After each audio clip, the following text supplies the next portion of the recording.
Some people say time is like a river that flows swift and sure in one direction. But I have seen the face of time, and I can tell you, they are wrong. Time is an ocean in a storm. Unless you're listening to The Gaming Outsider. Hey, this is Yuri Lowenthal, and we should all listen to The Gaming Outsider. Hey there, Gaming Outsiders. This week's episode is slightly different than our usual routine. We decided to take the week off due to the holiday, but didn't want to leave you hanging with absolutely nothing. You're going to get a chance to hear a couple episodes from our exclusive content to give you a taste of what we offer over on Patreon. Sean Coates also stops by to tell us about his experience with a game called Stuffed, as well as Hypercharge Unboxed. This is The Gaming Outsider.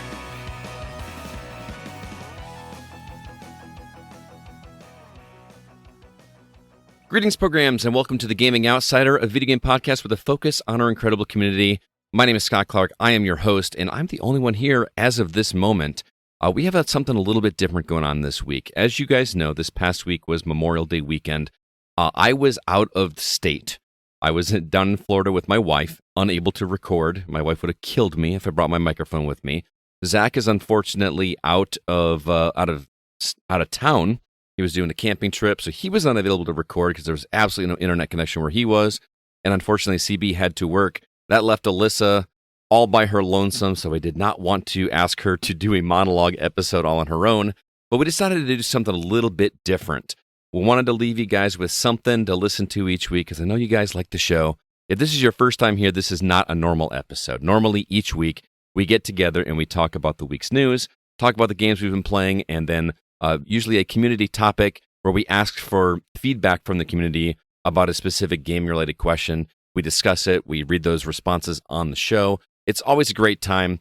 Been doing it for over 500 episodes, and but we all need a break once in a while, and this happened to be one of those weeks. But like I said, didn't want to leave you with nothing. So what we decided to do is dive into our Patreon catalog and give you guys a couple episodes from the past that normally our Patreon contributors pay for. Now, if you are a Patreon subscriber, I apologize. This is going to feel like old news to you guys, but I hope you keep contributing because we're going to get more content out for you. But if you're not, this gives you a taste of what we do offer over on Patreon, and I think it'd be a lot of fun to go revisit, even if you have. So we're going to do 2 episodes, and then in between, Sean Coates stops by to talk to Alyssa about a couple games that he's been reviewing for us. One in particular is really, really intriguing me, and it's getting a lot of praise in the, the people that have been talking about it, even though they're not supposed to be talking about it because it's not out of embargo until today. So, but I've been hearing some murmuring of some awesome things, so you better check that out. So, without further ado, we're going to give you one Patreon episode, and the first one is going to be one of our Peace of Mind episodes. This is actually the first one that we ever did. Again, this is exclusive normally to Patreon, and what this is Alyssa, Zach, and myself sitting down and talking about anything and everything that has nothing to do with video games. We like to just each of us bring to the table a topic that is non-video game related and just have some fun with it. Now, be warned, our podcast is usually very clean, but on Patreon, we kind of let things fly, and one member in particular likes to use some colorful metaphors more often than others. So please be warned, if you have kids in the car with you, or if you have any small children around you, there's going to be some R-rated language on these episodes, and they're not really, made for kids. So please be aware that when you listen to this Peace of Mind episode, it is a little bit R-rated. So hope you enjoy it, though. I'll be back in just a few minutes afterwards. So hope you enjoy this Peace of Mind episode.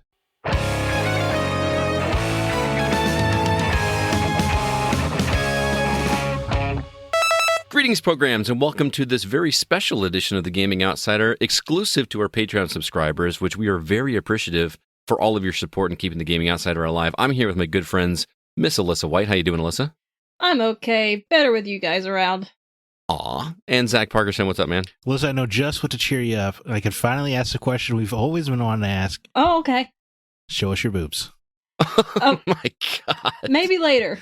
Okay. Ooh, all right. Whoa. I'm writing this down. Guys, we are 50 seconds into this, and I am already awkward as hell. I knew this was going to make Scott like the most awkward person. Oh my God. I feel like the most awkward person. I had to start in the most awkward way possible, of course. Absolutely, Scott, just to make things super I'm weird. I'm happy to see your boobs too, if you want. I mean, yeah, Yeah, you don't you even can have show to yours. ask. I don't have my shirt on right now, so like this is Right. great. Yeah, he That's never a lie. podcasts with a shirt on. Actually, They know that's a lie because they've seen the video on it's TikTok. been But, strange. so we are trying something new. We don't even know what to call this kind of episode, but the three of us were talking. We always talk before each episode recording, and we always wind up hanging out after we hit stop on the recorder and just have some fun conversations. And some of them have been delightful. Some of them have been hilarious. Some of them have been awkward. I mean, if As you we like just my said. laugh, Yeah. people listening, I usually die laughing before and after we record. Yeah, From we what have is to said. gather. We have to gather Alyssa and get her composed before we start recording because she tends to I won't say she blushes, but she definitely gets flustered. So we genuinely haven't decided what to call this. We've talked about calling it just whatever episodes or BSing with the go Right, or well, something like that. Presumably, if you downloaded this, you now know what it is called. Presumably, Yeah. or not. Maybe we just call it whatever, and then we want some feedback from you guys as to what to call it. Because An Evening of Bullshit, Chapter 1. there you go, and that brings up a good point. This is going to be Patreon exclusive, which means you guys can say whatever you want in terms of you want to swear. Like Fuck, it's not shit, going to dick. be. So Alyssa just pulls a George Carlin right out the gate. I just got very aroused. So yeah, I assume this is going to get super awkward. We do have a little bit of a format of what we're going to do. Basically, each of us have come to the table with a topic to kind of just kind of kick things off. But it doesn't necessarily have to be video game related. You know, we can just talk about anything and everything and just kind of see how it goes. We don't even know how long this is going to be. We're just going to have some fun with it, and hopefully you guys enjoy it. We really would appreciate some feedback, though, in terms of what you think of it. We are going to do more video game content in the future, so stay tuned for that. Maybe we'll make this one the $5 tier. We'll do the video game ones being the $3 tier. I think that's what we need to do. This has got to be the $5 tier level, right? This is sausage making. It is sausage making, which I feel like that's got to be the higher tier. Plus, like I don't want to put the Desert Island Games episode behind the $5 tier. I want to put the I want to put that one behind the $3. We'll do this one as a $5 tier. But anyway, yeah, what are we doing? We each have you said sausage making, so I just went with it. I guess. I think we should make them all $1. How about that? Take that to the bank. No. Okay. Yeah. That's something to think about. Maybe, let people pay what they want, but give them access to everything, even at whatever tier they do. We could do that. We'd be pretty friendly. This is our first topic. Is apparently No, it's not going to be our topic. But again, last time I'll say it. Give us an idea. What should we call these episodes? After you listen to us banter here for the next 20, 30 minutes or however long this goes. What should we call it? I want to make this that one review. That guy who reviews podcasts, he would hate this right now. Probably. Oh, yeah, he for sure. He hated when people asked to have the audience He'd probably be name like, the show. women shouldn't be swearing. Well, yeah, that's probably you true. want to talk about Jam? I can finally talk about Jam. Yes, Finally, you can, Scott. Oh my god, I love Jam. So, because you make your own by jam, the way, right? Why haven't you ever mailed me any jam? Because Jam is hard to mail, man. Like it's technically you're not supposed to. It's a perishable good. I don't. Who gives a shit? Come on. I like to follow the law, man. I'm sorry to follow hear the that. rules. Yeah, I don't know what to tell you. Okay. So, but surely, I'm sorry. You could buy jam online, right? Yeah, because they have the license or whatever to do it. You got to pay more money to be able to get around the rules. And I don't mean like under the table illicitly. There are, that's all let me part say, of, fuck the man. You can say that here. You can say whatever you want. Well, it's supposed to be a free country, I can't mail jam if I want to. That's bullshit. Well, like this because you've shipped out games for us. There's always the question of like, is there anything liquid, hazardous, or harmful? Yeah. Like, who says yes? Like everybody lies. I mean, I won't. There's times I've sent things that I probably shouldn't have. You're not supposed to send batteries, which is like the weirdest thing to me. Yeah. Like anything with a battery in it is not supposed to be. You mailed me a computer that had a battery in it. That's true. I broke the law. Did you feel nervous all the time? Were you sweating bullets? I don't remember. I don't think I thought about it. Oh, okay. Sometimes I do. Sometimes like, oh, well, it's going. I'm not. Yeah. Oh, what's in this, sir? A very large envelope. Right. He's a teacher. That's what's in there. That's what's in there is a very large envelope. Graded papers. Yeah, graded papers. I'm sending them to my students through the mail. It's just too much work to pass them out in class. I got a lot of students. That's why it's so heavy. Yeah. So we've each come up with a topic to discuss. Who would like to start? Don't everybody else speak at once. I'll tell you what. Topic I needed to talk about today. Uh-huh. Well, okay. Not your favorite Pornhub category, which I'm sure you probably thought. Say Pornhub? Yeah. No. Okay. No, I don't really want to. I don't want to make Scott that awkward. Let's all talk. I thought that's where you were actually going. I was like, oh man, we're starting. Let's all talk about our favorite kink. I'm really into public stuff. No, how do you feel about fried rice? Fried rice? Because every Sunday before the show, I go to the food truck down the street and I get myself some Korean fried rice. Because it's the only way I feel mentally prepared. I wanted to talk about fried rice because I love fried rice. I think I could eat it all the time. I adore fried rice, man, because when I go to Asian cuisine, I'm that weirdo that doesn't get like the Kung Pao chicken or the General Tso's chicken or whatever. Uh-huh. I am just that's all I get is fried rice. You get chicken fried rice wherever you go? Actually, pork fried rice. Okay, well that's good, yeah. And I actually can tell you a story as to why that happened. When I was a kid, here we go. So this is good stuff. Yeah. Well, and not to, again, this is sad, but my friend Roy, who just passed away last month, he's the one that introduced me to pork fried rice. We had a place in Whitewater, Wisconsin called China House. And it was my first time I ever had Chinese food. And if you want to call it Chinese food, because apparently it's not a good place, because I told my dad to go there. And he's like, that was not good Chinese food. But I love it. Is your dad Chinese? No. How would he know? He didn't like it, is what I'm saying. He's been to the fancier Chinese restaurants, and although this place is ran by authentic people from that culture, it's more of it's not Happy Walk. For those that are remember, I love Happy Walk. Dude, I don't understand the hatred for Happy Walk. I think hole in the wall Chinese food is the best Chinese food. I don't really like the really fancy stuff. I agree. It's like going to a bar. I want to go to a dive bar. Yeah. For me, like we had a place down the street. It's not, no joke. It's like 3 minutes away from my house called Thai Hut. That is like a spicier fried rice. And again, all I get is fried rice. It is the best fried rice. It's so good. Anyway, I'm mystified by you only getting fried rice. Circle back to Happy Walk. Do they still have those lunch plates? I don't know. All I get is a family-sized pork fried rice, which either I eat in one sitting, or I save some of it for later and put it in the microwave, and then you dump it upside down, and it's still in the shape of the Chinese food container. Right, yeah, of course. You know what I mean? It's like you made like a fried rice sandcastle, and then you gotta heat it for 45 seconds, just enough that you can actually mash it down, and then you heat it so that it gets heated all the way throughout. Yeah. Right. Well, my mom's trick was always sprinkle some water on it when you're microwaving it, because it kind of like makes a little steam. It kind of keeps the rice from getting crunchy.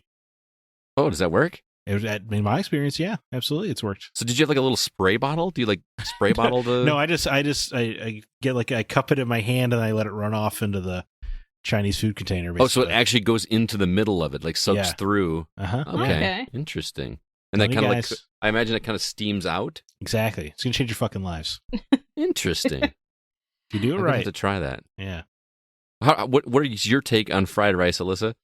I really like it, but I like rice in general. So, say as a standout weeb of our podcast, surely you must love rice. I do, but I didn't develop a love for it until a few years ago because as a child I was very picky with my food. Later found out I was autistic, but it was due to textures and smells and stuff that I wouldn't eat certain foods. And rice, I don't know why. Rice doesn't have a smell or anything, but I just thought rice looked gross. Finally ate it and loved it, and haven't gone back since because I need my rice.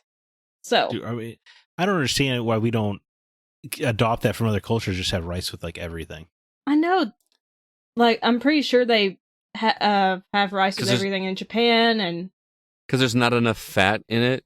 Like us Americans aren't satisfied unless it's just dripping with grease everywhere. The sugar content isn't high enough. I mean, like if you eat just like, I mean, do you prefer white or brown rice? Like if you're having not fried rice, but just rice in general. I guess white. Yeah.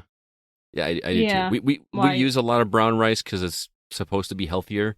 So we cook anytime we make anything with rice, it's always got brown rice in it. But but then like even I mean, do you eat it just plain, or do you put any like butter and salt and stuff in it? Well, you're talking about white rice right now? Yeah. Yeah, I'll eat that shit plain. Yeah, I will too. Or I mean, the real move is to take whatever the entree is, like your Kung Pao chicken, you just mix it in with the white rice, because now you have that sauce all over the rice. Right, which is better. But again, I don't. It's almost always a side. But they always ask you if you want fried rice or white rice. I always pay the upcharge to get fried rice. Yeah, because it's so good with a little bit of egg mixed in there, which is something that I never thought I would like. A little like scrambled egg mixed in with your. Oh yeah, of course. That's the way to do it. It's just so good, man. I have an egg thing. I have to get the egg out. I can't do it. It's really? You can't even do scrambled egg? Mm-mm. The smell's gross. Like I can smell eggs and I just kind of get you on the egg, but oh my god! Ever since I've been a kid, like the smell of eggs makes me nauseous, and just seeing them makes me nauseous. And I'm like, no, get it out. Don't worry, Lisa. I can forgive you for this. We can. Okay, thank you. It's okay. Thank you. I'm so glad. What? Oh, no, like when I tell people I don't like eggs, they lose their shit. Like they act like I'm a mutant for it. I'm like, but the funny thing is though, my half sister also despises eggs, so it's like apparently when I was a genetic kid. When I was a kid, I didn't like eggs, but I also like like when you're younger and you get sick all the time, and if you eat something and then you throw it up, like you just don't like that food anymore because it just it reminds you of being sick. Happened to me when I had Chinese food. I got chicken wings at a Chinese restaurant when I was a kid and got food poisoning. So in my brain, it was the Chinese food was a problem. Huh? I didn't eat Chinese food until I was like 15. Then I had a Happy Walk, Mongolian beef lunch plate. And my whole life fucking changed. Yeah. Now I want Asian food every goddamn meal I can. So when I was younger, Alyssa, I was like you. I did not like scrambled eggs. But I think it was also a texture thing when I was a kid, and I kind of used that as an excuse to never have to eat them. But now, I don't eat scrambled eggs like by themselves. Like I always got to have like shredded cheese or like some ham mixed in it, so it's more or less an omelet. But I have plain scrambled eggs all the time. Well, I guess not plain. I put pepper on them. I was going to say pepper. Yeah. And pepper is one of those things. Like I never liked pepper because when I was a kid, pepper to me was hot. Not because of any experience, but it was like I was correlating pepper with peppers. Right. You saw Tom and Jerry. Yeah. So like to me, pepper was something that's always hot. And now I'm like, pepper is great on like when I cook salmon at home, it's just pepper and salt and butter. So you guys never had the experience of your aunt cracking a couple eggs into a mug and then microwave it for like 45 seconds to make scrambled eggs in the microwave? No. That works? Yeah, it works. They're fucking horrendous. Oh, okay. But when I was a kid, I thought they were good. That's the worst smell in the world is microwaved scrambled eggs. Oh, I could not stand it. I wouldn't be able to stand it. Well, sorry for grossing you out then, Alyssa, talking about eggs, but I got to ask Zach, like, how do you prepare scrambled eggs? Do you just cook them straight up, or do you put anything in them? Like when I'm cooking it, like in the morning or whatever? Yep. Yeah, I just... No, at 4 o'clock at night. Like, what do you... that's when I'm going to bed, so I don't really want to eat then. Fuck you. You've been wanting to say that for so long, and you haven't been able to. Finally. No, yeah, I don't know. I put it on a low heat. I crack 4 eggs into the pan. Then I kind of just put my seasonings over the top, and then I just kind of just stir it until it's done cooking. Interesting. You know what I do? And this might change your life when it comes to scrambled eggs.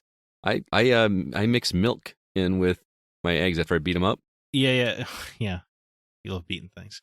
I don't know. Listen, you're just getting it all out. You've been so repressed for like 100 or 200 episodes of this podcast of not being able to like swear or be dirty on air, and you're just like letting it all out now. I love being dirty. No, I've done the milk thing before. I don't feel like it changes enough for me to care. It makes it fluffier. I know. The eggs fluffier. I understand. Yeah, but it's not worth the trade off. By the way, this is a rabbit trail. We were talking about fried rice. Can we get back to fried rice for a second? Hey, we're supposed to BS around here. Oh, no, I know. I just I never got to tell my story. So Roy introduced me to fried rice, and I just could not get over how delicious it was, because I was, we weren't adventurous when it came to food in my house, it was a lot of meat and potatoes and vegetables. I understand. And I was just like, where has this been all my life? And it became a regular, China House was like my mecca for food. I could not wait to get China House. They have a buffet there? No, it's all order. It's all order. Okay. There was a Chinese buffet here in Rockford that we used to go to for lunch every once in a while, but I always thought it was gross. There's something about Chinese buffet that just doesn't sit right with me. I don't know how long it's been sitting on. Yeah, yeah. Everybody loved it, though. All my coworkers just wanted to go there all the time. I was like, really? Again, all I ate there was fried rice. There's something about the Midwest and buffets. They just can't get enough of them. Yeah. Oh, people in the South love them, too. Yeah. I was going to say. The Midwest and the Southerners have one thing in common, and that's obesity. So it's just the middle of the country. Like the East and the West are like, can I just get my own plate? Right. I don't know. There's something about a buffet, though, because then you can just get as much of whatever food you want. Like, I always love fried cod. Or baked cod, excuse me, not fried cod, but baked cod. I didn't think you were going to say cod. Those fried cock? That's what my mind jumped to. I'm sorry.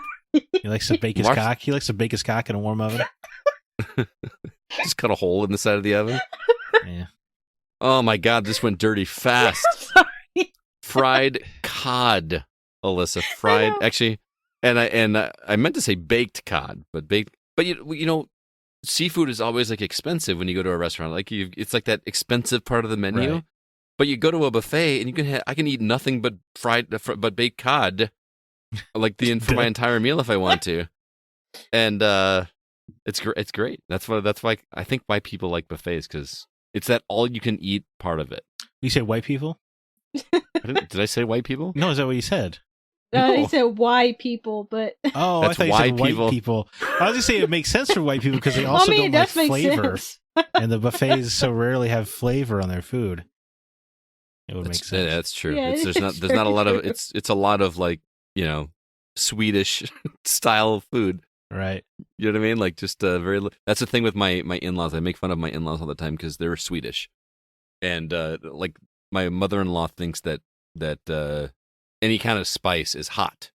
Mm-hmm. Like, no, Mom, that's called flavor. Right. You know what I mean? Like, we went to their house for somebody's birthday, and she made these things called ham balls, which like instead of like a meat like a meatball made out of beef or something, or like you had Swedish meatballs, but these were like balls made out of ground ham. It was the most disgusting thing I've ever eaten. Like I could not even eat one of them. It just and she just loved them. But like I brought Father's Day. Boy, this went all over the place. This is great. I love to grill chicken, but when I grill chicken, I actually marinate the meat. Okay. And I was asked to grill for like Father's Day or something. And I said, if I'm going to grill my way. And they're like, yeah, that's fine. So I got like 3 different marinades, soaked them for like a day and a half, in the fridge, brought them out, had like different options of whatever. My in-laws never put anything on chicken. They just throw chicken on the grill, no salt, no pepper, no nothing, and they just eat it. That's horrifying. They might like get some barbecue sauce and dip it in barbecue sauce after it's cooked, but like, they're eating it, and he's like, it's okay. He's like, it's no different than just dip it in a barbecue sauce. And I'm like, are you kidding? Yeah, that's somebody who's refusing to accept change. Like I like tenderize the meat. I got one of those tenderizers that has like 47 needles that go into the meat, and so then you marinate it, and all the juices get inside of it, and I got a meat thermometer to make sure I'm cooking at the right temperature, and and like, oh, it's okay. I can just put barbecue sauce on it, be the same thing. I'm like, are you joking? It just drives me crazy. So, China House. Roy introduced me to this. Thought it was the most amazing thing. Could not get enough of it. Fast forward to my adult years. I've been married for 2 years, and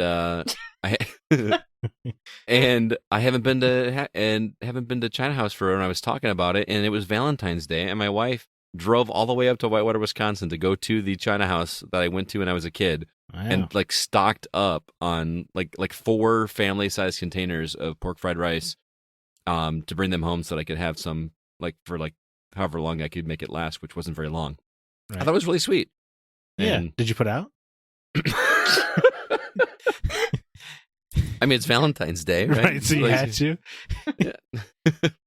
But yeah, it was a good memory. And then my stepfather was in town a 2 or 3 years ago, and he wanted to go up to visit Whitewater because that's where we grew up, and he wanted to, he wanted to visit like where he had spread his best friend's ashes when he died and all this kind of stuff. And we went to China House, and it was not the same as I remember it. No, like, yeah, you can't do that.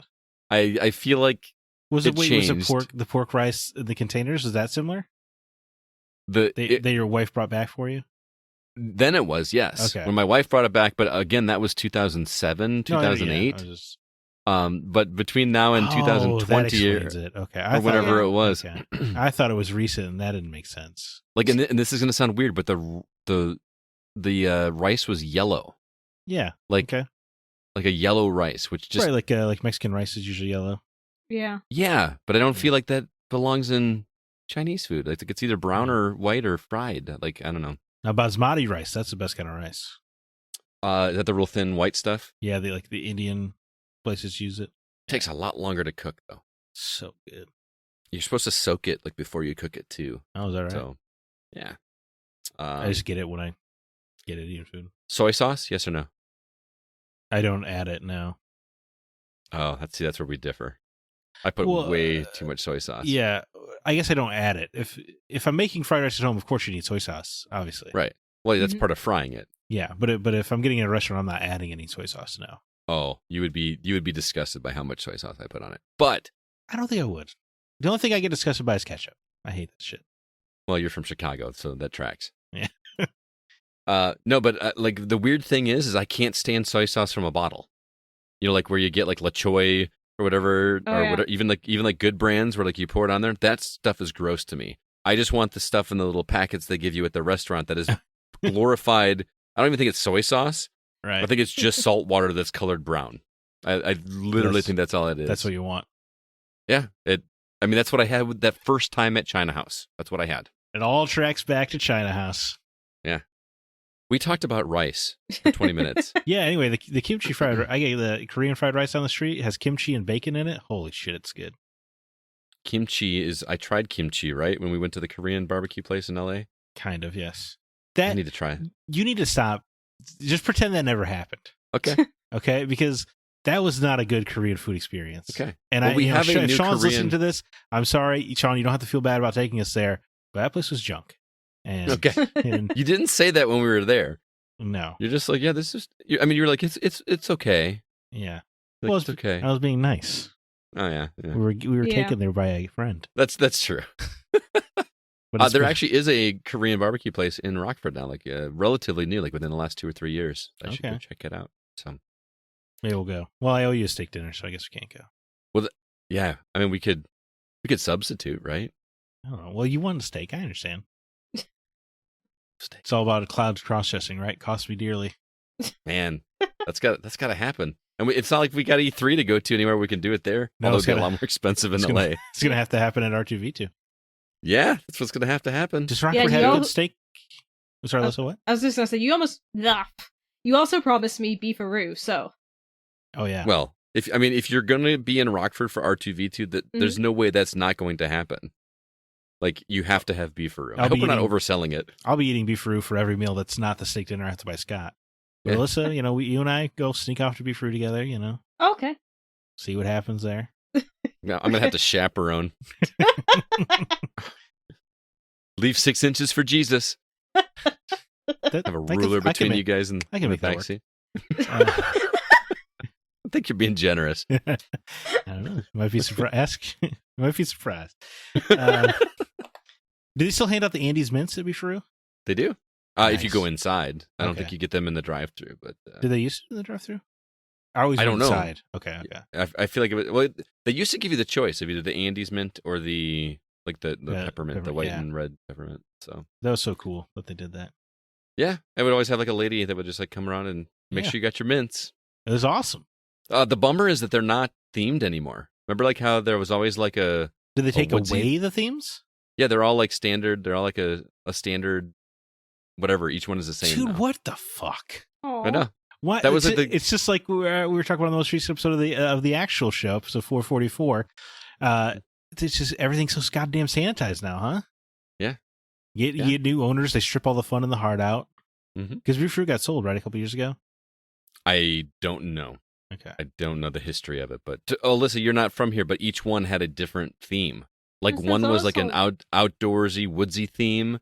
One was themed like an old fire station. It was like an old one was like one. One was like a 50s diner. What was the one you said? Was there an airfield one, or am I thinking of something else now? Airfield. Yeah, maybe I'm not. I don't remember that one, but yeah, the Northwoods Lodge, that was the McChesney Park one. Yep. Yeah.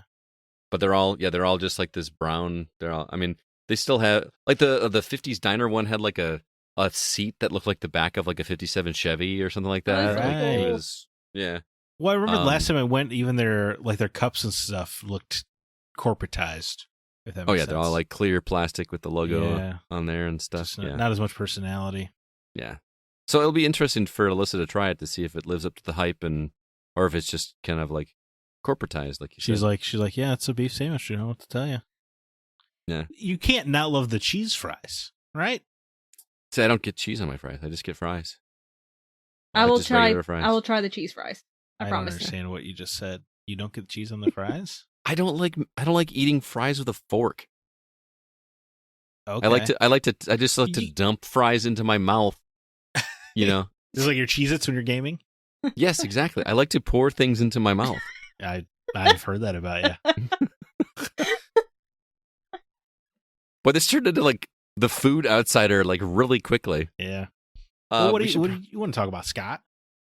Well, mine was. Here's the thing: we don't talk about politics. Oh, here we go.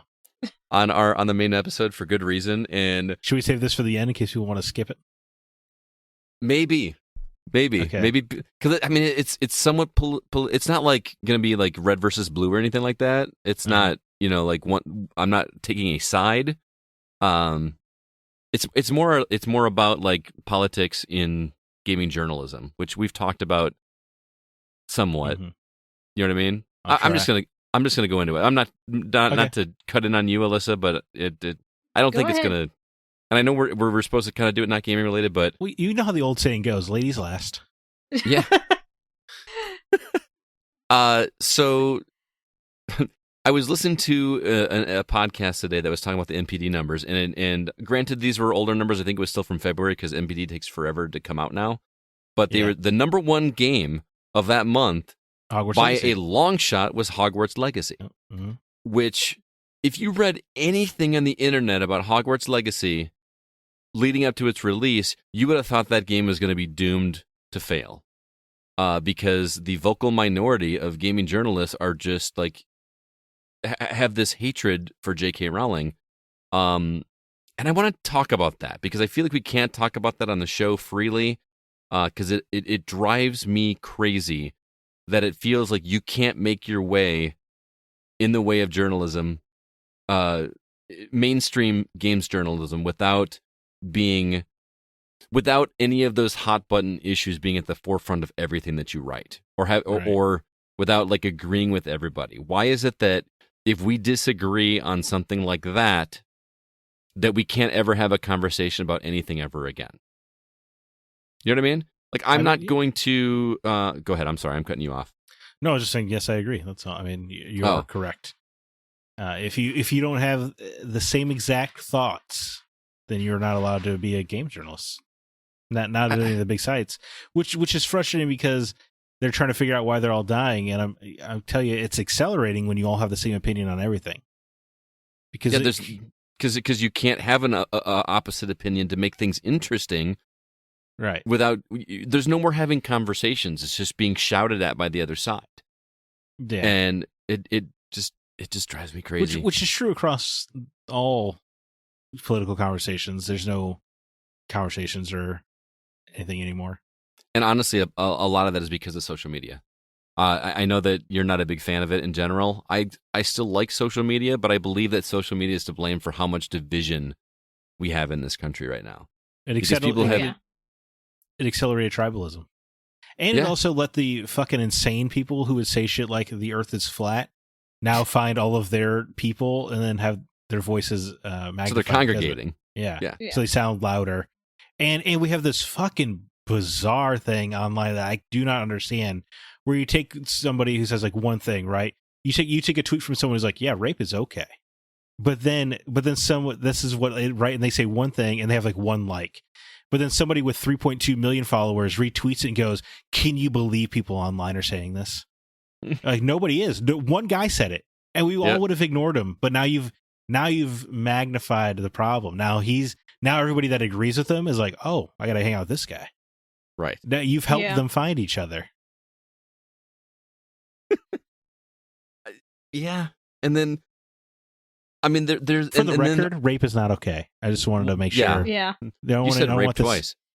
We do not condone that. What does that mean? You can't say that word anymore? Or? No, I was quoting Blazing Saddles. Oh, my God. Wow. Can't do that on the regular episode either, so it was... I don't even know if are you even allowed to talk about Blazing Saddles anymore? Like, remember when back in like the late 90s, or like, you're never going to be able to make a Mel Brooks movie again. And here we are, History of the World Part 2 on Hulu. Yeah, but it sure doesn't look like a Mel Brooks project. Not really. But Blazing Saddles, we played that. We turned that into a drinking game. Every time there was a racist comment, we took a drink. Oh, you can make 15 minutes in? I don't even think it takes that long, honestly. Yeah. I mean, that's kind of what that movie was about. And I remember I was watching it with two buddies, and so every time something racist happened, we'd go, racism, and we'd take a drink. And his wife came home and thought we were like just actually being racist. Oh my God. Like we were actually like applauding racism. No, we were like, it was an excuse to drink and it became a joke. So, right. But you can't do that anymore. No. Man, there's so many lines in that movie that you can't. I'm still shocked that movie exists. That's a fun TikTok hole if you want to go down, is watch African American people watch Blazing Saddles. Yeah. And just be like, some of them think it's hilarious. Of course, but, yeah. That's another topic we should do sometime. It's just how humor is dead. Anyway, sure is. Back to the topic at hand. I know it sounds like I'm making excuses as to why I can't make headway as a game journalist. And I really don't mean it to sound that way. But when it comes to issues like that, trans people, gay people, women, I don't give a crap what your sexual orientation is. I don't care what your pronouns are. My issue with all of that is that I don't appreciate the stress of having to track it down and be responsible for remembering what you are. You know what I mean? You do you. You do what you want to do, but don't get mad at me if I jack it up once in a while. Right. You know what I mean? That only happens online, though. Like in the real world, if you mess up somebody's it's pronouns, ma'am. I'm sorry, that happens in real life. The GameStop thing? Yeah. But you'll notice she had cameras on her. But right. real normal human interaction, it just doesn't happen like that. I feel like it's if that's the thing, then why do podcasters start like having like it's becoming a thing where you have to put your pronouns in your profile? You have to put your pronouns again because that's all online people. These are people who are terminally online. Maybe, yeah. No, and I mean it is a problem, of course, but it's just I'm saying if a friend of yours is transitioning and you misgender them, they're going to offer you grace as you learn their new identity. Oh yeah, for sure. Right. But it's just it doesn't happen online. That's the issue, is it being online. Those people are insane. And that's what's frustrating about technology is I feel like technology should be making things easier, and I feel like in more ways than not, it's making things worse. It's causing the divides. It's causing people to be brazen and do things that they wouldn't otherwise. I'm convinced that Trump never would have got elected if it weren't for social media. Right. What would have happened? Well, again, all those people who were complaining about him, just, they're blowing up his spot, They're making him a bigger deal than he was. It's true. Yeah. So my point, though, is that I am not anti-trans people. I'm not anti-gay people, but I genuinely don't care. Like I'm not going to. Well, shouldn't that be the ideal outcome, right? Indifference to like be what you want, right? Which to me, I feel like is better than the hatred that is stirring, and I feel like the people that genuinely hate people like that are just as in the minority as these journalists, or as people as there are trans people and gay people. You know what I mean? Like there's such a hatred It's like what's being talked about in the news. Like we're worried about gay people being teachers. We're worried about, drag queens and things like that. Dude, that shit's so fucking weird. Yeah.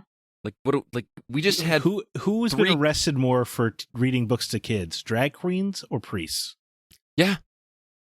Like why can't we talk about that a little bit more? Look at the sex offender lists in the past however many years, and how many of them have been people that were affiliated with some kind of religion? Was it the new? Well, the Democrats never hit back like that. I don't understand why. But I'm just, that's honestly kind of what makes that side. Nah, I'm not going to go there. It's what is it? The newsroom? If Democrats are so goddamn smart, how come they lose so goddamn always? Love that show. Yeah, love that show. Dude, that show's good. I never watched it, but you should watch it. It's Aaron Sorkin, who is the master of quick-witted writing. Like it's just. Listen, are we making you uncomfortable? By the way? Oh no. Okay. How can we? No, do you want to make her uncomfortable? No, there's a way to make me uncomfortable. Lower the camera. Can you lower the camera a couple inches? That? You're gonna get me in trouble, man. How? You're not saying it.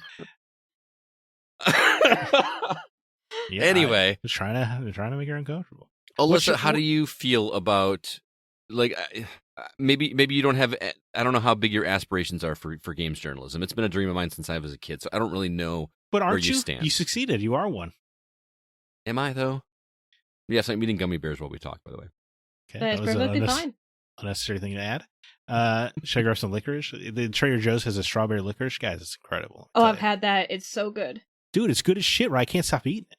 I know it's addictive. We don't have Trader Joe's. I have to go to Chicago to get Trader Joe's. Yes, there's not one close here. I've had it one time. The licorice one time. I want it again. Oh my god! I'll give it to you. Oh please. I know. Scotch I'll give you the I'll give you the licorice too.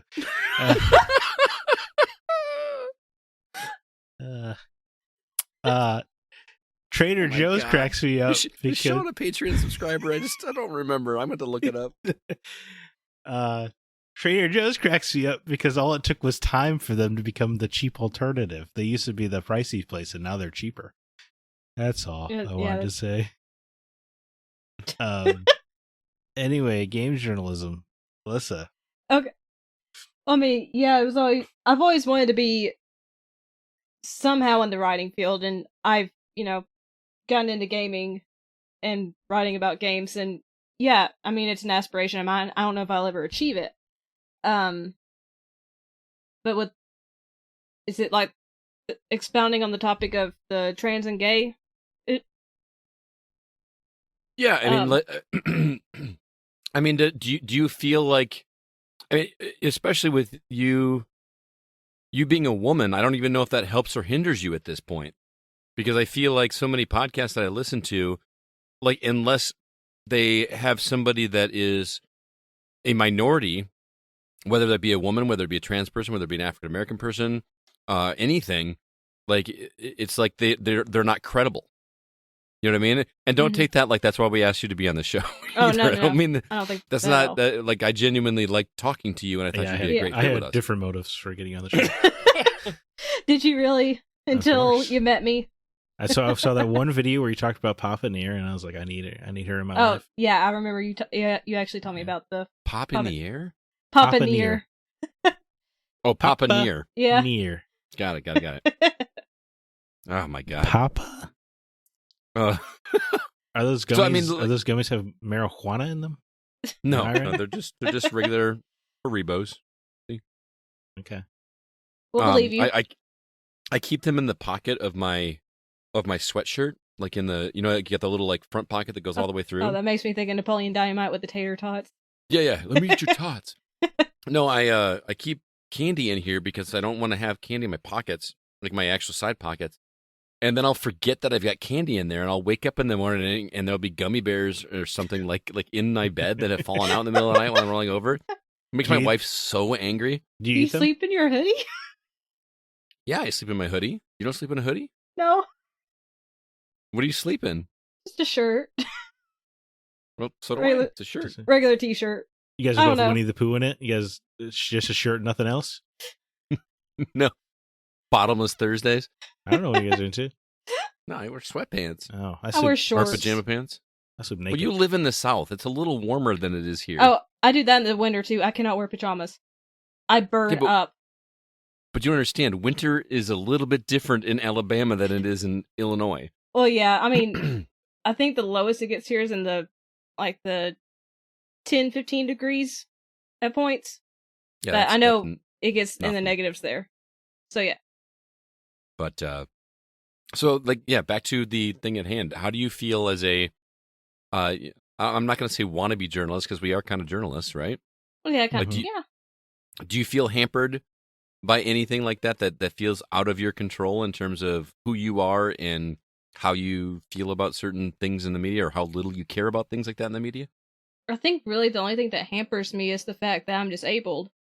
And that's affected my job record in the past. And just, yeah, that worries me about being able to get any kind of writing job. But on the minority front, I mean, I'm pretty much in several minorities. And Mhm. I've got friends that are trans and gay, and I love them to death, and I'm always going to respect them. It's never been an issue for me. So I guess in that way I would be favorable because I have that opinion. Like I'm an ally for them. I don't know about being a woman or being in a minority, being disabled, considered legally disabled. Mhm. I don't know how that affects me. That is a worry of mine, though. But to your point, I feel Mm-hmm. the same way you do about the issues we're talking about. Yeah. You know, like I'm not going to disrespect anybody that chooses or Oh, yeah. chooses isn't the right word because I don't want to get in trouble for saying chooses. Finds themselves. Finds themselves. But I'm also not I'm not a proselytizer because I genuinely don't care. Like you are what you are. That's fine. Let's have can we play a game together? Yeah. You know what I mean? Can we have a Right. conversation about games? Can we meet up and have a beer? Like that's all I care about. Yeah. Does it I suck get that there's a small subset of people that hate your guts and will say nasty things to you? Absolutely. I'm tired of it always being my responsibility to correct it. You know what I mean? I'm not going to Yeah. convince any of those people to think otherwise. It's just not going to happen. Yeah, I I mean... always, Oh, go ahead, Zach. I always liked Morgan Freeman's advice on racism, on how to end racism. Mhm. Stop talking about it. Yeah, And true. I'm part of the problem because I'm talking about it. Yeah, well, I mean, to his point, or it was a news. I can't remember where it was now, but his point was just like, even if say there are racists, or even if, let's say you're recognizing like, oh man, I'm talking to this esteemed black guy or whatever, but just not acknowledging it, eventually your actions are going to lead the way, and your brain is going to follow. Like Mhm. if you stop saying that you're talking to a black man out loud, like you seem to have to introduce yourself by your ethnicity in any podcast these days, Right. but eventually like you're just going to stop caring or acknowledging that fact at all, and Right. eventually you're gonna sand it away. Which is what you want, right? That's the point. That's what we were taught when I was kids anyway. Well, but then like, you remember when Stephen Colbert did his whole thing about like, I don't even see color. You know what I mean? And now we're taught that that's a bad way to think. Like, no, you're Right. supposed to recognize them as our culture. Make up your damn mind. Like, I am so tired of everybody, and somebody is always telling me that the way that I think, no matter what I do, is wrong. They're trying to divide us, Scott. Yeah. They're trying to keep all the genders and the races fighting against each other, because then we don't acknowledge the real problem, which is class. That's Yeah. true. Or the Because real problem that we have fourth graders that don't know the alphabet in our education system. Yes, Yeah. and that's because there's no money to be made in educating these people. There's more money to be made in having them less educated. Yeah. As Because we then you talked just about. have grunt workers. Yep, you just That's turn true. out grunt workers. You turn out voters who don't understand what they're doing. Mm-hmm. The less educated the population is, the more it works out for everybody that's rich. Exactly. Yeah. And all we Just- can do is try to become rich. And apparently that doesn't work because, working hard your whole life is actually a negative thing for a resume, apparently. But that's a whole Right. other topic. Yeah, it's it is frustrating in games journalism, particularly because I don't believe I do not believe half of these people are genuine. They're doing it just because they know that's what sells. I think they're saying it because they know they have to say it. Because otherwise they're not going to be read. Right. I can't believe everybody cares this deeply about all of these topics constantly the way that they seem to. First, no one has that kind of energy. Right. To be worked up about every topic all day, every day. There's no way that these people are real. They come across fake as hell, and because none of their shit ever makes sense. Like the Israel-Palestine conflict, suddenly everybody's an expert, and that's been going on for like decades, hasn't it? Of course, and there's no way that everybody on the internet decided that one side of the conflict was correct. This deeply nuanced thing that's been going on for decades. It was Which fucking. Side are they saying is correct? I can't even remember now. Yeah, it was whoever the aggressor was then, but it ignored the decades of aggression back and forth. Right. But because it was a trendy thing to do right then and there, everyone had the same exact opinion. And then, they all seem to care deeply about it, but they don't know anything about it. If you were to ask them any like what happened in the conflict last year, they would have nothing to fucking say because they have no idea. Right. Yeah. And then, like, if you're a person like me that just asked you, like, which side, I don't even understand the conflict because I'm sorry, I can't educate myself about everything that's going on in the world. Right. You know what I mean? I can't know everything. And then someone kind of, well, you don't know what that's about, which you didn't do, right? Right. You didn't. But then you'll talk to somebody. It's clearly important to them, and so they've been reading on it and they've been trying to learn it. They're not an expert, but they know a lot more than I do. Right. And then I come in and make a comment and say, well, what's going on? I don't understand. You don't know what's going on? Well, you haven't known until like 6 months ago when it was cool. Well, you know what I mean? It's not my responsibility to educate you. Well, then what? Well, I thought you cared about this topic. Shouldn't you want to educate everybody then? Right. Yeah. Shouldn't you want to help everybody understand where you're coming from? Mm-hmm. But it's frustrating. Like that, I can't. I'm sorry. I was thinking about the heavy politicization. Like the lady at Limited Run Games who said she was excited for Hogwarts Legacy got fired. That's the only reason she got fired. It's fucking unbelievable. Because she was looking forward to a game, and because the internet blew up that somebody would be looking forward. How dare anybody look forward to that game? Clearly, a lot of people were looking forward to that game. Right, 12.5 million. Sure, yeah. I listened to an interview with her. According to her, it was because Limited Run's owned by Embracer now, so it was somebody from up above them who said you got to get rid of her. But even still, the fact that like who gives a shit? Mm-hmm. And also, like, fucking half the people who said that we're not going to cover this game, this is disgusting, half of them are playing it. Oh, yeah. All of those websites are running articles about it. Every article that said they weren't going to review it still ran those shitty-ass strategy guide things where they just scrape the internet for data and put together those shit-ass guides like, here's how to find the 4 Gryffindor statues. All of them are running that because they need the goddamn money. Yep. So they're all hypocrites. All completely hypocrites. Very true. GameSpot was the worst goddamn one. That little article where they're like, only 25% of people have beaten Hogwarts Legacy. It's like, that's actually a significant number. For a game that large? Absolutely. Yeah, that almost never happens. That's an insane fact. Like, what was the Elden Ring number? I don't remember. I feel like it was around 20. And that was like, 20 people have completed this game. That's awesome. I mean, only 25% have completed Hogwarts Legacy. I was checking the Red Dead stats. That game's been out for almost 5 years, only has 20% completion stat. For God's sake, these people are out of their minds. And just because it's a newer game makes me think that game is going to be longer.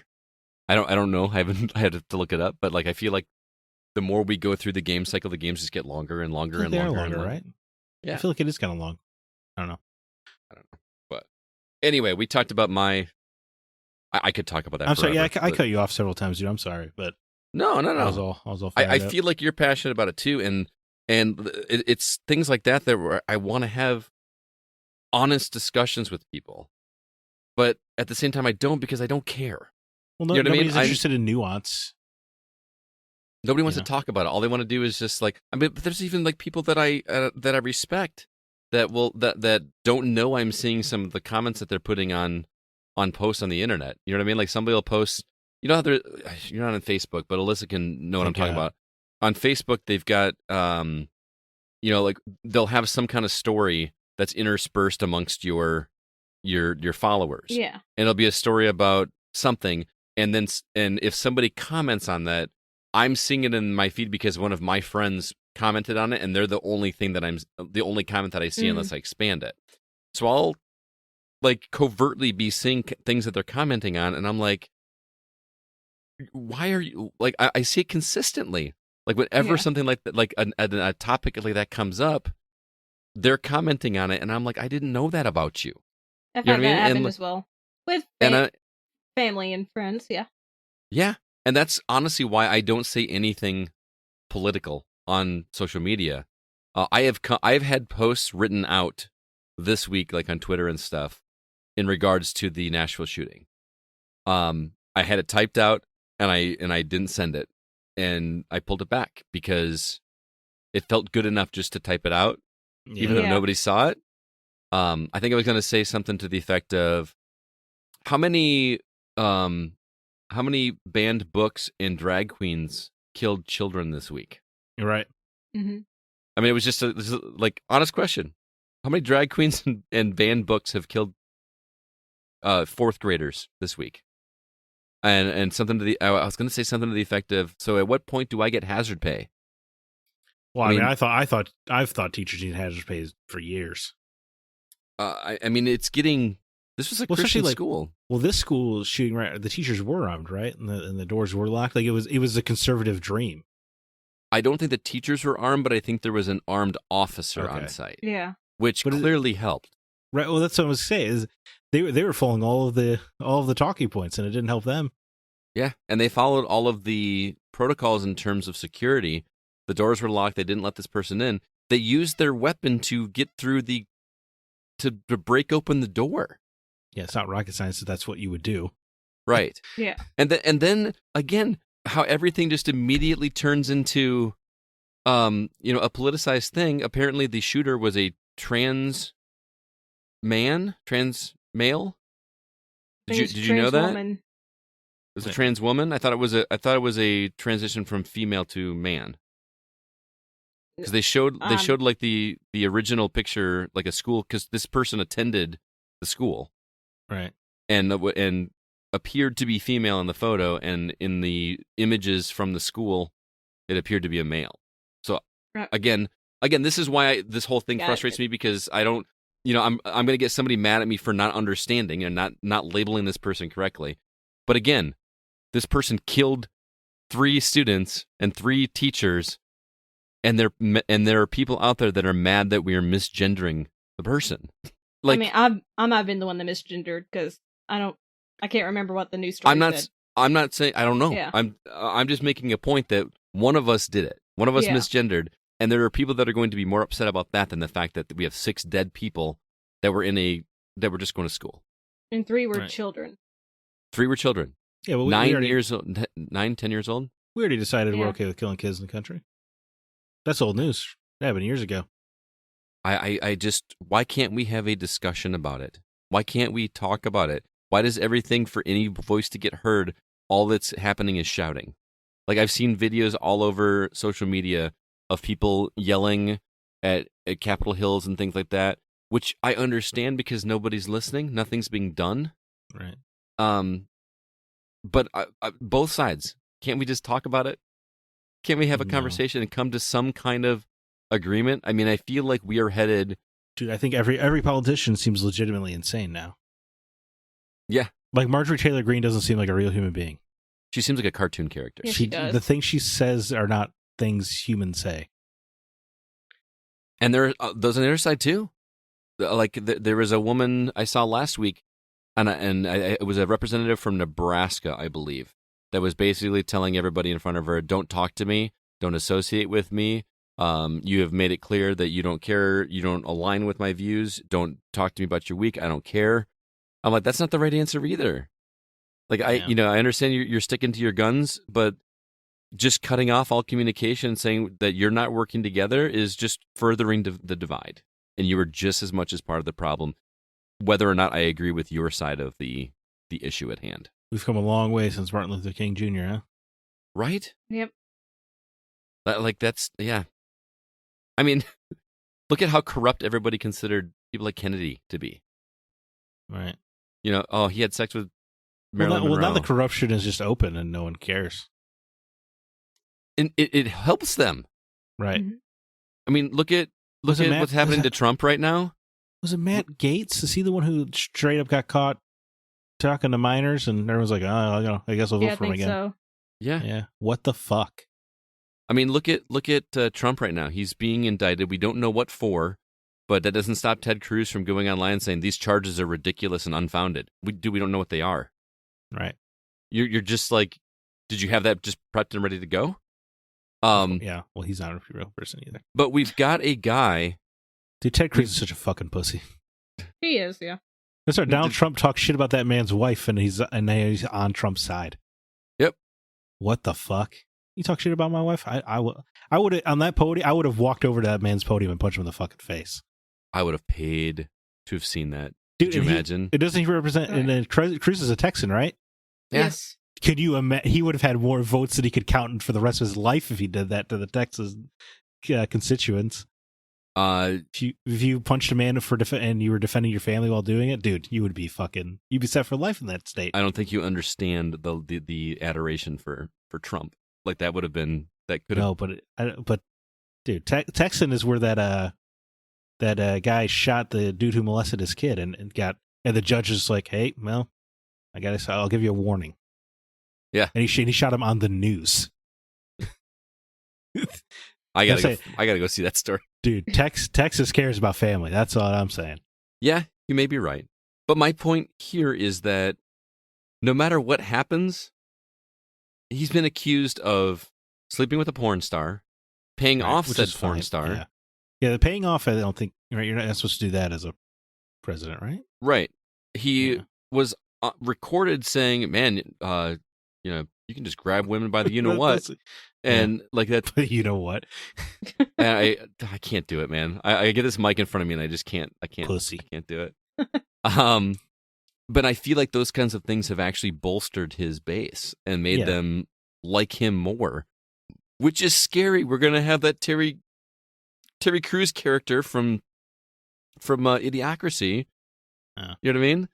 Like when he didn't win the election, Biden won the election, which is not much better. If better, I don't know where I land politically. I really don't. I just think they're all pieces of crap.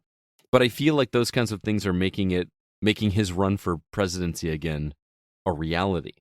Right. Like we're all kind of like joking around. There is a shockingly high number of people in support of this dude, and he can do no wrong. He literally said that he could shoot a man on Wall Street and people would still vote for him. He's correct.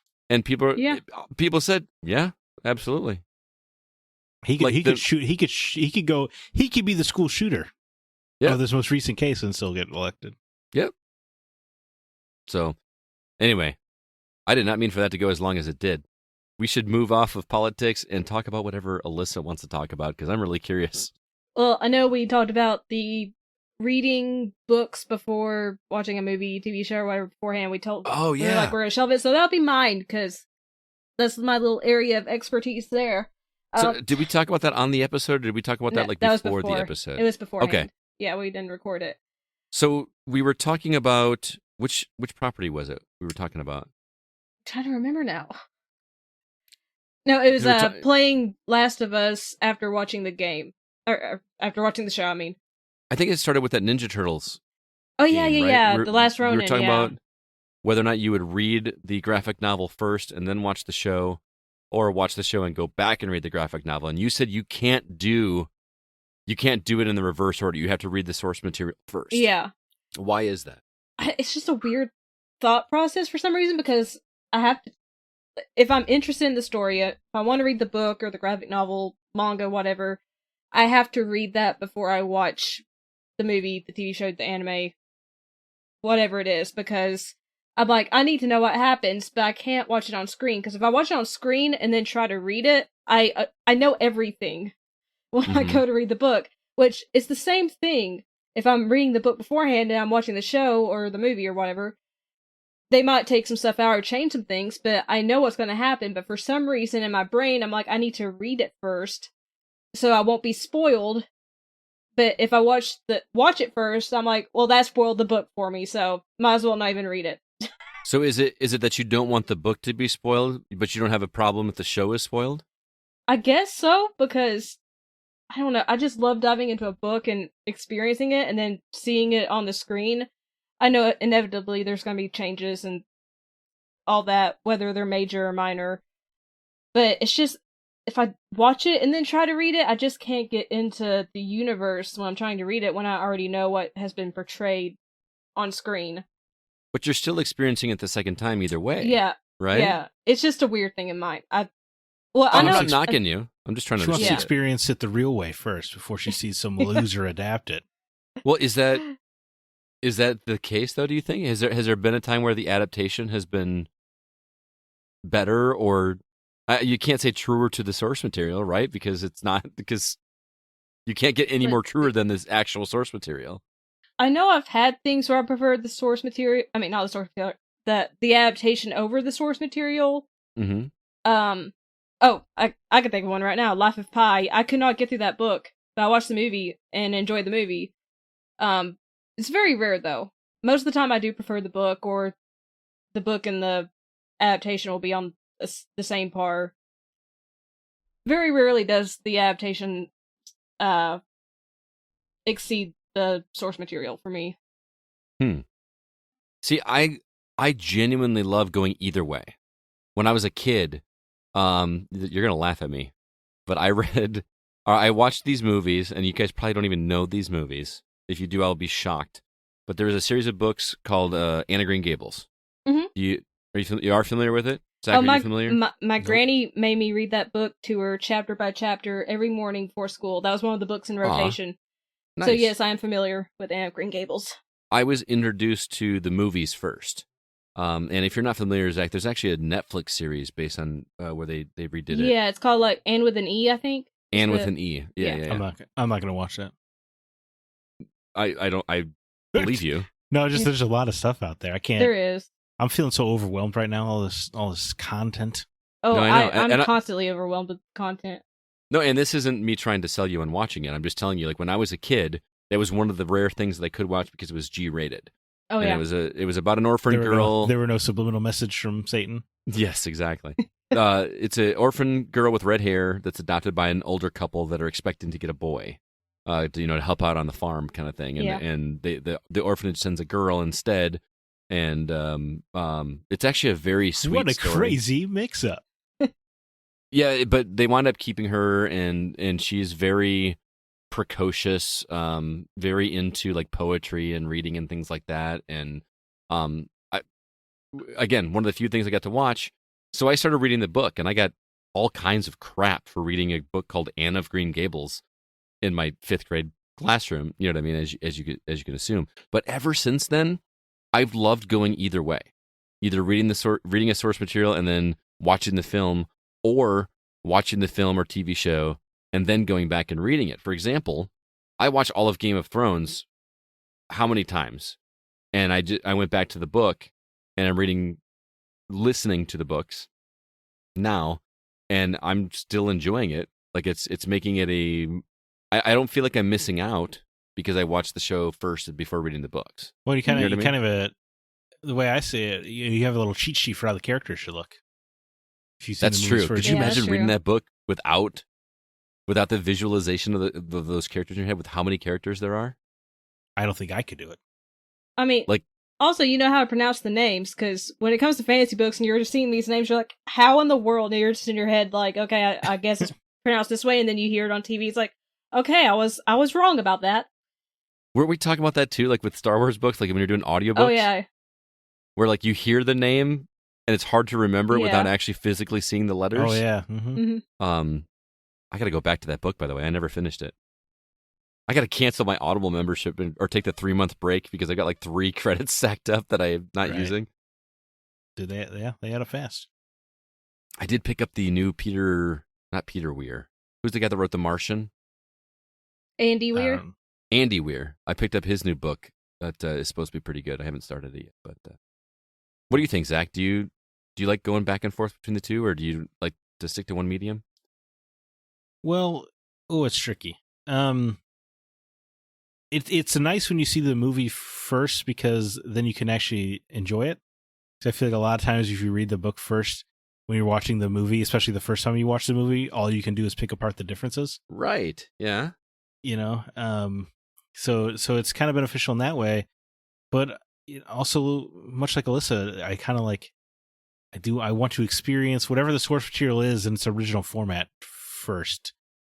But it sounds silly now because I've had a lot of experiences where, like Scott Pilgrim is so different than the comic. If I had read the comic first, would I have been mad at that movie for being so different? Good point. I don't know. I've never read the comic of that. I haven't either. Because Now when you it have to first came try it, out, Alyssa. I do. It's been a while since I've watched the movie, but when it first came out, I didn't realize it was a comic because I wasn't as into the geeky stuff as I am now. Yeah, now you're balls deep. I am. Yeah, there's no doubt. Well, now we're getting it rebooted too as an anime. That's true. Well, I assume that will follow the actual comic this time. I would assume because they have the liberties a little bit more. Right. Well, now that's because there was 6 volumes of the comic, and 4 of them were out when they did the movie, so they had to make up the ending. But Right. even what they adapted is pretty far removed, I would say, because a comic has shit where he's like teleporting across Canada through Ramona's dream, or Ramona's teleporting through Canada through Scott's dreams, or something like that. It's really weird. They make a reference to it in the movie, but anyway, that's neither here nor there. Yeah, I don't know, but like I guess I just go back and forth on a whim because right now I'm reading Lonesome Dove, and I know there's a miniseries, but I don't want to watch the miniseries because I think it would spoil the book. Oh, there are 4 miniseries of that, by the way. Plus, wasn't Lonesome Dove like just like it felt more like soap opera to me just from like watching the like trailers and stuff or commercials for it when I was a kid. Oh, have you never watched it? No, I never watched it. I just it always looked like one of those. It wasn't a soap opera, but it was like an overly dramatized kind of thing. That's my childhood perception. I would say I wouldn't say that at all.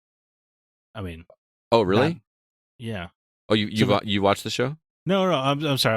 I was just saying based on the book. That is not what I would expect.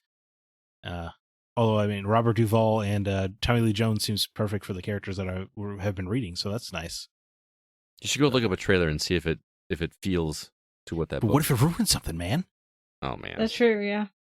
I'm reading this book. It's written so well, I can't get over it. I'm gonna ruin it by watching this TV show. So yeah, I guess I go back and forth, but I find it harder to enjoy the adaptation if you've read the source material.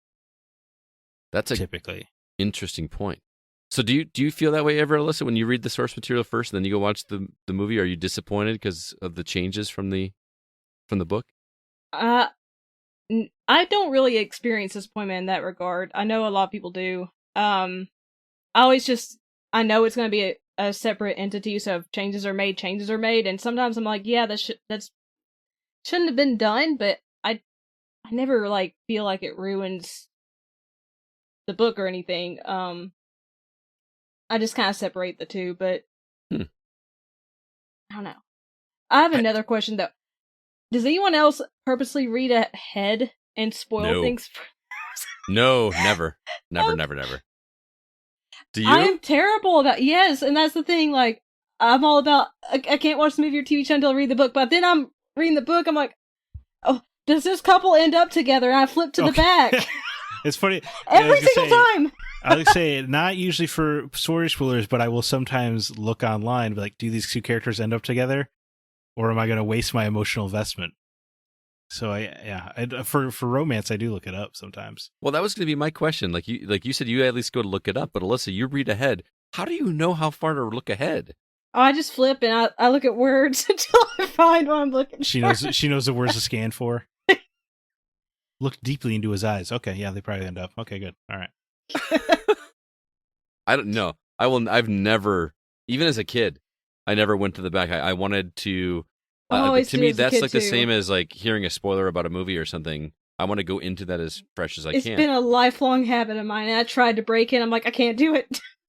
I have to spoil these points for myself because I guess I like.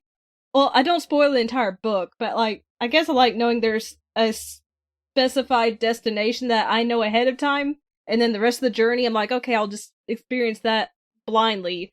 But I know this is going to happen. So And people like Alyssa are why mangas come in book at a time, so that she can't do that at certain points, right? Well, but now she is advanced. She can see how the ending's set up. There you go. That's true. Yeah. Yeah, I do not spoil it for myself. See all the foreshadowing. I do say I understand adaptations are going to be different, but I just know there'll be like that one scene I loved that the filmmakers like, we don't need it, and it probably didn't need it, but I'm going to be thinking like, man, I wish I had it though. Right. And it's in just the that deleted scenes. That little tinge, of disappointment. Well, I mean, everybody would make their movie the way that they wanted it to be, right? Like we all become little film directors or writers or editors, and we would have pieced things together the way that we wanted them. We would have written the script. We would have had this scene. We would have had this scene added or removed, or whatever. Yeah, when the Green Lantern show comes out, it's like if Sinestro ever uses Hal Jordan's first name, I'm gonna be disappointed because he always calls him Jordan in the comics. And it's gonna drive me nuts if he just says Hal Jordan. I'm like, no, he just says Jordan. Because it'll pay off. It pays off in 65 issues. You see, when he finally calls him Hal, it's a big deal. Yeah. But if the show doesn't acknowledge that, I'm gonna be like, this sucks. Is that kind of like Daphne calling Dr. Crane Miles in the finale of Frasier? I don't know what the fuck that. What? I've never seen Frasier. I haven't either. Oh, so Frasier is Frasier Crane from Cheers, right? Mm-hmm. And this show is all about Frasier, who is a radio personality psychologist. He's a legit doctor, but he actually does a radio show where he talks to people as that's how he has patients and everything. And his brother's name is Miles, and he's neurotic, more neurotic than Frasier is. But they have a housekeeper named Daphne that is this gorgeous English accent, and she's very quirky and very cute. And it's a running joke throughout the show that Miles has a crush on her. And spoiler alert, they wind up together, like at the very end. He finally courts her, and they ride off in the sunset together. I like it. Well, I mean, if you know the characters of Miles and Frasier, it's because they're very prim and proper. They're very fancy and all this kind of stuff. But in the show, in the entire run of the show, Daphne never refers to Miles as anything but Dr. Crane. Despite him asking her, please call me Miles, she's always like this respectful Dr. Crane, Dr. Crane, Dr. Crane. And in the final episode, when they are about to, they're sitting in the car getting off, she calls him Miles and smiles at him. And it's just like a very sweet moment that took the entire freaking series to pay that off. Oh, it sounds kind of similar to what you're talking about. Yeah, it is. Yeah, it is very similar. I know that very well with romance, anime, and manga, because the whole time the two will be interested in each other. They'll be like, call me by my first name. But they're still calling them last name Chan or last name Kun. And then the very last volume, they finally say their first names. And it's like, aw, I got a little bit of happiness from that. Yeah. And they finally hold hands or kiss. It's like, took to the last volume, but paid off. Nice. Well, guys, this went way longer than I expected, but I am kind of digging this experiment. Yeah. I had a good time with this. This is a lot of fun. I want to get CB in on one of these sometime, because the conversation we had on the ride home from MGC last night, we had this fascinating discussion about renewable energy resources and like what are we going to do when the planet runs out of fossil fuels and lithium and all this kind of thing. And he was talking, and even his kid was getting into it. I'm sure we'll probably just melt down poor people. Yeah, right. Turn into the Matrix, but like for real. Yeah. But it was like an hour and a half drive home, and like most of it was us having this conversation with his, I want to say 13, 14-year-old kid. And the two of them are much more educated on how space works, and they had all these theories, and it was awesome. I would love to have him on to talk about that at some point, but I like this. This was very freeing, because I feel like we have such a tightly formatted regular episode, and we never get to talk about anything but games. And even though we did kind of talk about games a little bit, I love just having random conversations. And for everybody out there, we had no idea what each other's topics were going to be. No. Right. We didn't tell each other ahead of time. So if we do this again, maybe we go just super wacky and random, like talk about fried rice, or maybe we get super political like I did, or maybe we talk about how we consume media like Alyssa did. Give us ideas. Those of you that are hearing this probably have some way to contact either myself or Zach or Alyssa. Give us some ideas. I mean, I can talk about anything. I just love to sit and talk with these two especially. This is a lot of fun. So we actually didn't make your face too red this time. I thought say, yeah, it'd be a lot worse. Listen, I know you didn't show your boobs here, but you can just text me later. It's okay. Don't worry about it. So now it's like a mission. You guys are just on a mission to like make me squirm in my chair, do something like that. So. It's a little fun, yeah. I believe it. Anyway, thank you everybody that checked out this episode. I know this is kind of experimental. Let us know what you think, though. Do you like just these random conversations about anything, or do you prefer us to stick to gaming-related topics? Yeah, stay in your fucking lane, weebs. Seriously, we want to give you guys content that you want, not necessarily what we want. These are conversations that the three of us have, either before and after episodes or via text throughout the week, that we kind of keep the regular show clear of. We want to know, is this something that you want to keep us to keep going, or should we stick to games and give us some topic ideas? So thanks again to everybody. If you're hearing this, you are a contributor to the Gaming Outsider. You are the reason that we are able to do this. We thank you very much. And that's all I will say. Zach, Alyssa, do you guys have anything you want to say before we get out? Thanks to the patrons. You're all sexy. Yeah, thank you guys and gals for supporting us. Means the world.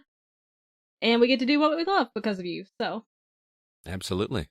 Hopefully we get to keep doing it for years and years. All right. Well, it's time for us to get out of here. Thanks so much, everybody. Have a good one. Remember, there's no such thing as a bad game. Just games that aren't for you. There's no such thing as a bad kink. Just kinks that aren't for you.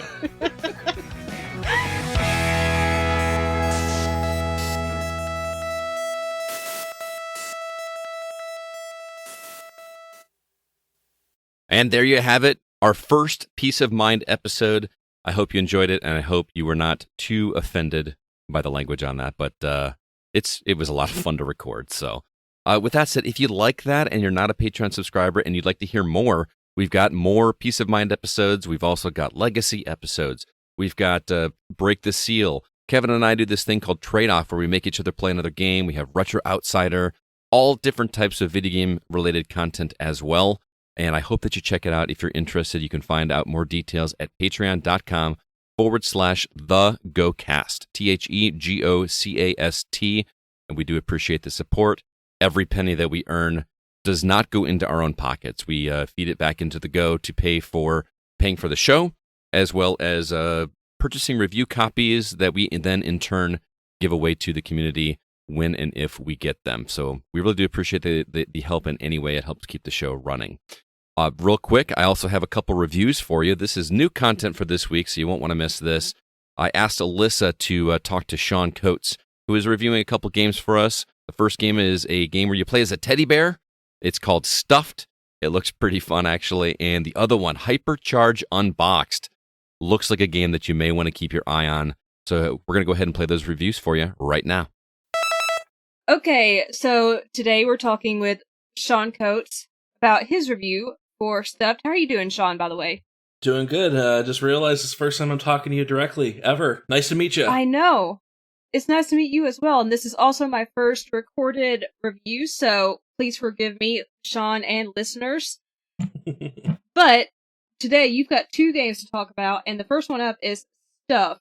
And Stuffed just looks, I don't know, it's so weird, but it looks like it could also be really intriguing, because from the trailer it seems like you're playing as a teddy bear that's protecting the little girl that owns it from other scary toys in the night. Can you tell us more about what the game's about? No, that's very true. That is, you hit the nail on the head in terms of the premise. You are the teddy bear belonging to a little 8-year-old girl named Ellie, and it is your job throughout the night while she's sleeping to protect her door from enemies, or in this case, they call them nightmares. And these nightmares are scary toys, very dead-eyed looking gnomes. Or, yeah, they're scary in the trailer. I thought it was going to be a cute little game because it's all about teddy bears, but no, it actually has kind of a little bit of a horror thing to it. Not like scary or anything, but first thing I noticed was that this game was rated E10, so I was like, "Ooh, this is not exactly for kids," you know. I mean, it could probably still be scary for 10-year-olds if they wanted to play. To be honest, that's very true. The trailer kind of gave me the from the gnomes and the other toys that come after you. Right. But you are a teddy bear that has a gun, correct? That's that is correct. So yeah, the whole thing is this game cleverly builds on the idea of teddy bears protect their child owners from nightmares while they're sleeping. Okay. So this game appealed to me because I too used to have a teddy. In fact, I still do have my teddy bear, by the way. I do too. Yeah. So he too used to protect me from the nightmares as a kid, but now he protects me from adulting and the ever quickening passage of time these days. But I am glad teddy bears are there to save us, right? Even to this day. Right. So that's the idea that's the premise of the game, and so they did the clever idea of let's turn this into a first-person shooter horde mode game. Mm-hmm. So the idea is the enemies come in waves, and of course the first wave starts off with just the simple gnome-looking things, and they walk very slow, they're very lumbering, so they're easy. But as the waves continue and increase, so does the difficulty and the number of enemies and the different types of enemies. Eventually, later on, you'll be fighting against very scary-looking rubber duckies with sharp with sharp fangs.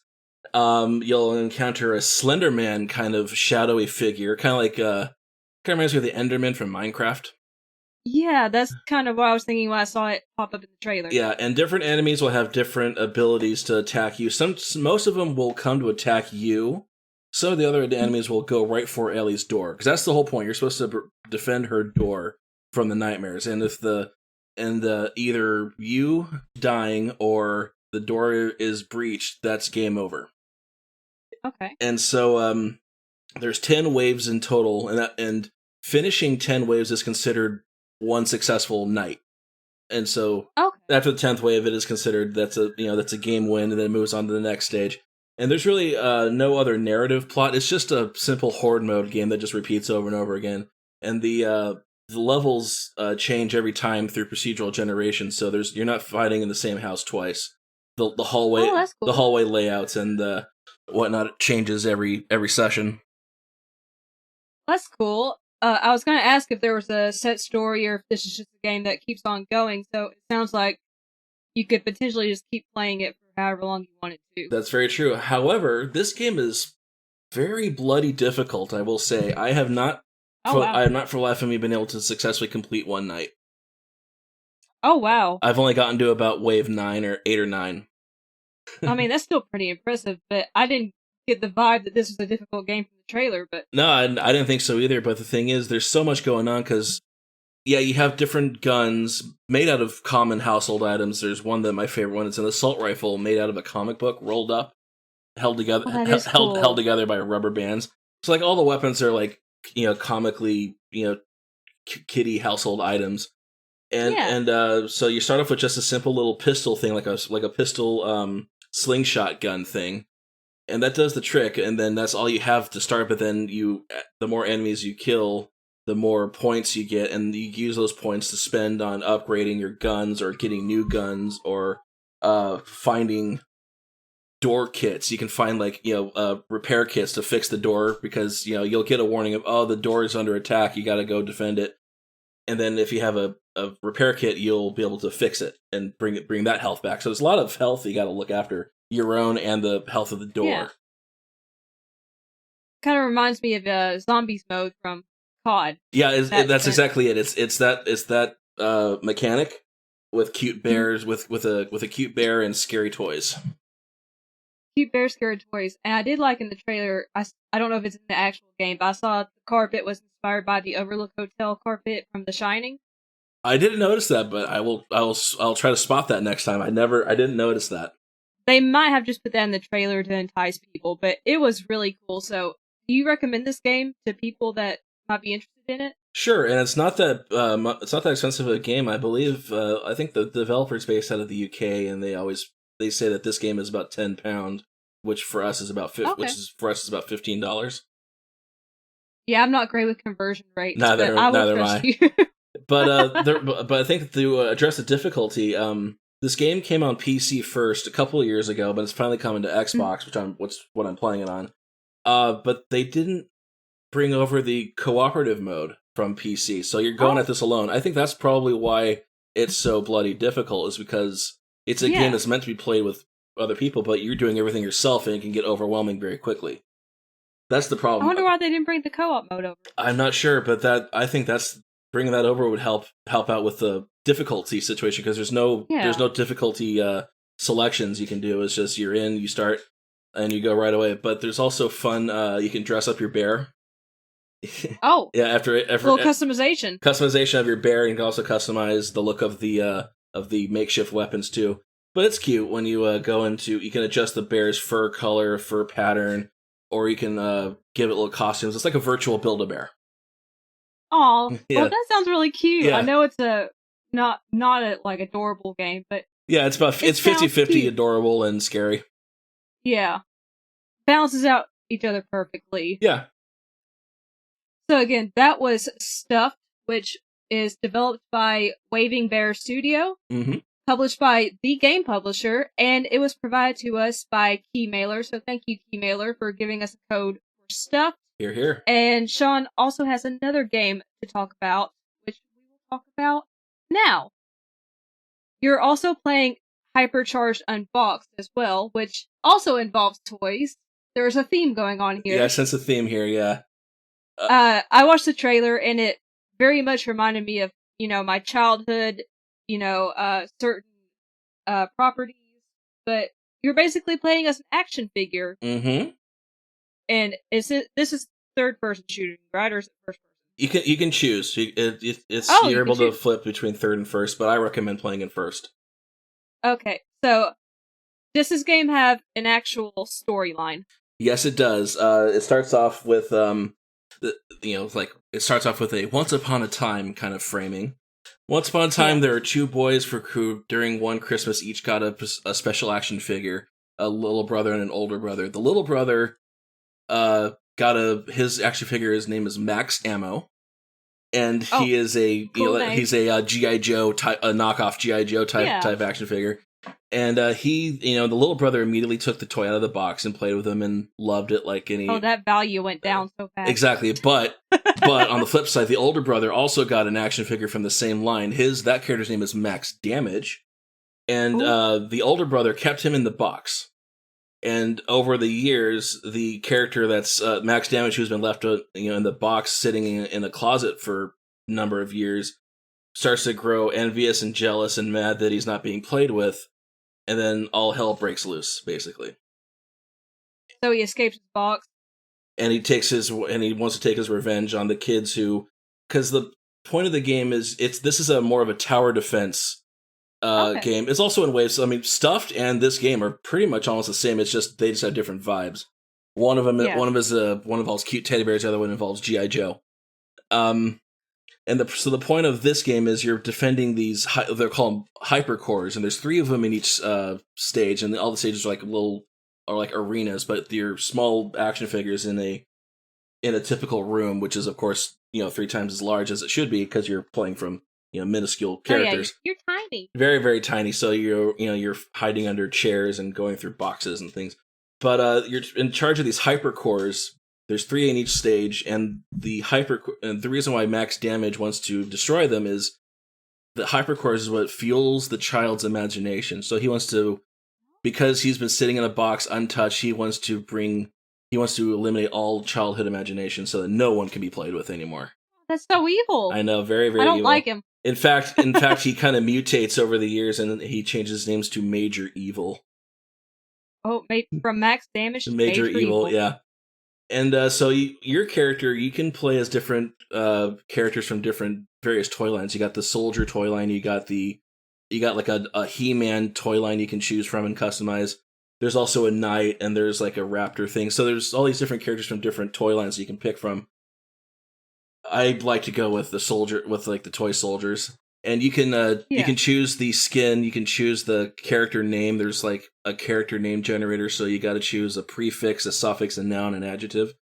So you can come up with funny character names. Like mine was Sergeant Human Rage. That's the name I came up with based on the selection. That's pretty cool. Yeah, you can choose a whole bunch of funny or badass sounding names. They made it so you couldn't actually like type in whatever name you wanted. No.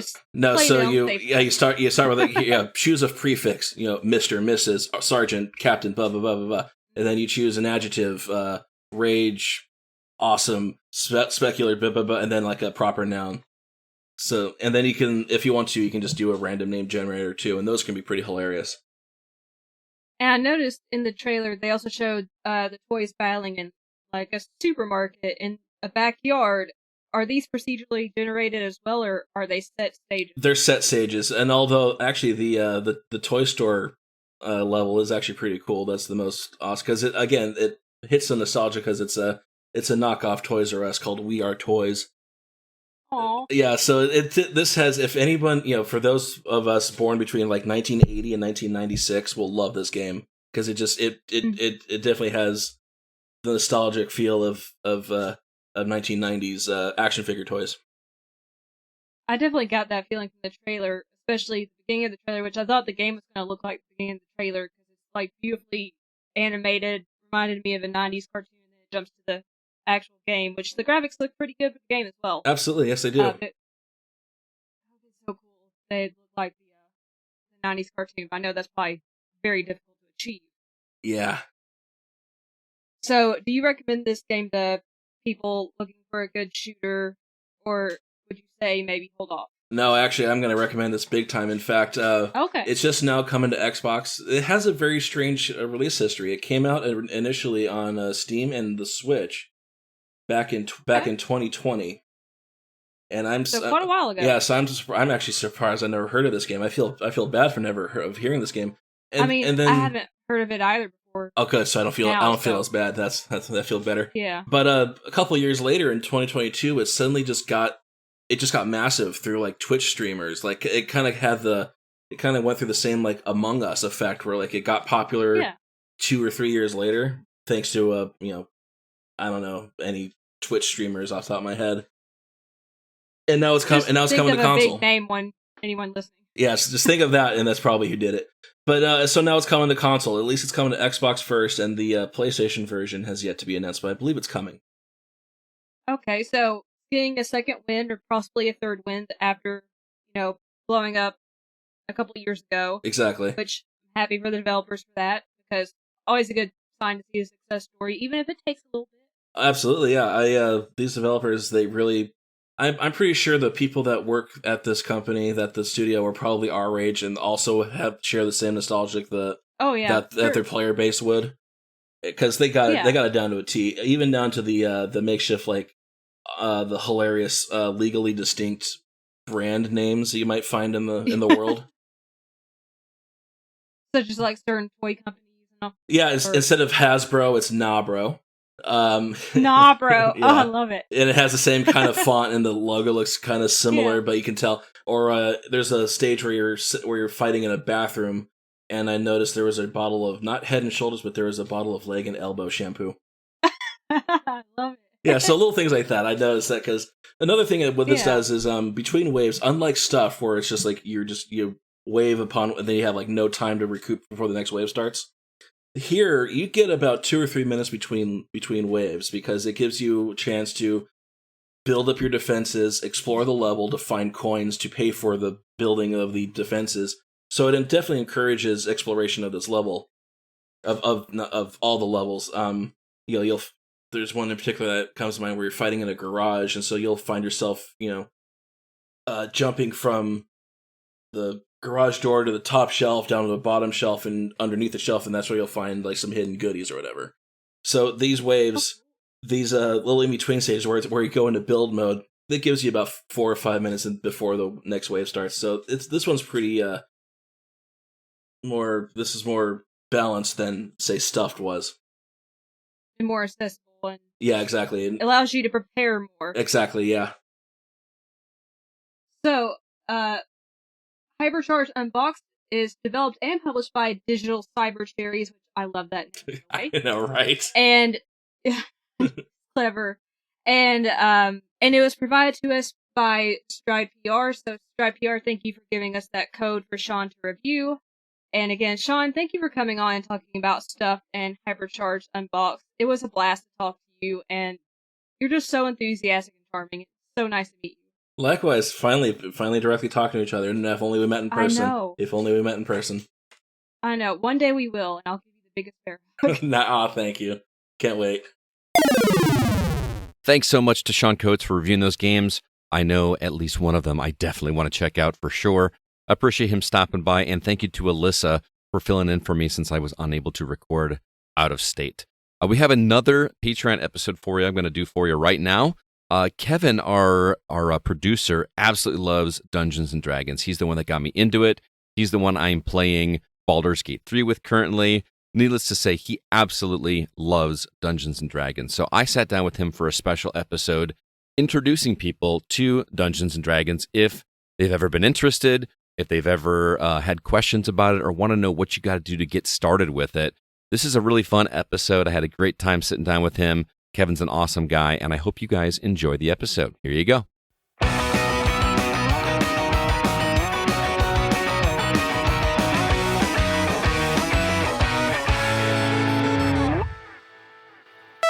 Greetings, programs, and welcome to this special Patreon-exclusive episode of The Gaming Outsider. My name is Scott Clark. I'm joined by my good friend, Zach Parkerson. What's up, man? It is indeed I. We're here with a revered guest, somebody I am very happy because he's the reason I got to play my game of the year. Oh, wow. Oh yeah. So Sonic Frontiers was your game of the year, wasn't absolutely. it? So big props to the man of the hour, Kevin Honigford. How you doing, Kevin? I'm blushing. Did you ever expect Sonic Frontiers to be in like top 3 for anybody, much less 2 of us? No, I didn't. That was a happy moment. And I will say this is because in case anybody doesn't know, somehow on Patreon, Kevin loves the blue blur. Yes, I do. Big Sonic the Hedgehog fan. I also didn't expect Sonic Frontiers to be a top 3er because while I always say I've never had a bad time with a Sonic game, I do understand they're not always traditionally great. Yeah. But Sonic Frontiers that's a legitimate banger. There is a little girl at my school. Her name is Morgan. She's in 3rd grade, and she stops by my classroom. She loves video games, and she just got Sonic Frontiers for her birthday, and she comes by to tell me her progress every day. She's like, "Marcus got past the second boss." That's awesome. I find if you pull the triggers at the same time, he does this block thing, and then you can attack him. It's super adorable. I hope she's in my class next year. It's going to be a bummer if she's not. What's funny is if you were in my head, you would have heard me as that little girl. That's how excited I was. Yeah. It's great. Her grandma is actually a substitute at our school. So she like comes in and she says, "Morgan wants to be in your class so bad." She's like, it's great. Anyway, we're not here to talk about Sonic. Yeah. We are here to talk about something that is video game adjacent, I guess we'll say. And that is going to be Dungeons & Dragons, which, if you're not familiar, is a tabletop role-playing game that's been around since 70s. Kevin, does that sound right? I believe so. I want to say 76 or something like that. Yeah. Okay. And this is something that we'll get into the history of it and whatnot, but something that I've always been intrigued by, was not allowed to get involved in when I was a kid, and we'll talk about that too. But thanks to Kevin and CB and Nate and also Jacob, who is also in our crew, I got into my first Dungeons & Dragons campaign. We started, 2.5 years ago, Kevin? Yeah, it's been a little bit. And I thought it would be kind of fun because I wish that I had kind of like a beginner's guide to Dungeons & Dragons because I had no idea what to expect. And I thought it would be good for the 3 of us to sit down and talk about it so that Kevin could share with the community. Maybe you've heard about Dungeons & Dragons, don't really know how it works, or have always been intrigued by it but not sure where to start, how to get a group together, all this kind of stuff. We just kind of lay it out, bare bones, basics. And I know, Zach, you have dabbled. I think you said you played for a couple months back in the day? Right, I had a group in Chicago I played with for, maybe 2-3 months. Mm-hmm. So we've got a little bit of experience. We've got low experience with you. We've got mid experience with me, and then we've got the master himself here to talk all about it. So let's start off with just exactly what D&D is, because I know that most people have heard the phrase Dungeons and Dragons, but they might not know exactly what it is. There's been a recent rise in popularity with it. Stranger Things definitely popularized it. Yeah. I actually rewatched E.T. recently, and I realized they were playing Dungeons and Dragons at the table at the beginning of that movie. I never made that connection until now. And they're actually saying things like something throw, like a saving death throw or something, Yep. and I was like, I know what that is now. Anyway, but then there's been also kinds of celebrities that have been kind of popularizing it too. Joe Manganiello, Stephen Colbert, Vin Diesel, Jon Favreau, all this. But with its popularity, and for people that, like me, still don't really understand what it is, what is D&D, Kevin? Well, it could be a lot of things. It's just a way to sit down and have fun with your friends. It's a way to express yourself. If you're if you're an artsy person and you just need that outlet, it's a way to get away from the rest of the world and be in your own little separate world with people of the same mind. It's a game. It can be so many things to so many people, and I think that's why, like all those names you just listed, they're very different people there. But those names and many others have just within recent years kind of come out into the light as, hey, I do this and I enjoy it, and it's a part of my life, a big part of my life, and yeah, it can be a lot of things to a lot of different people. And I think it's important to note, too, that Dungeons & Dragons as a name, although they were kind of the first ones to really popularize this, is more of a brand than anything else, because there are all kinds of other tabletop role-playing games out there that are not Dungeons & Dragons.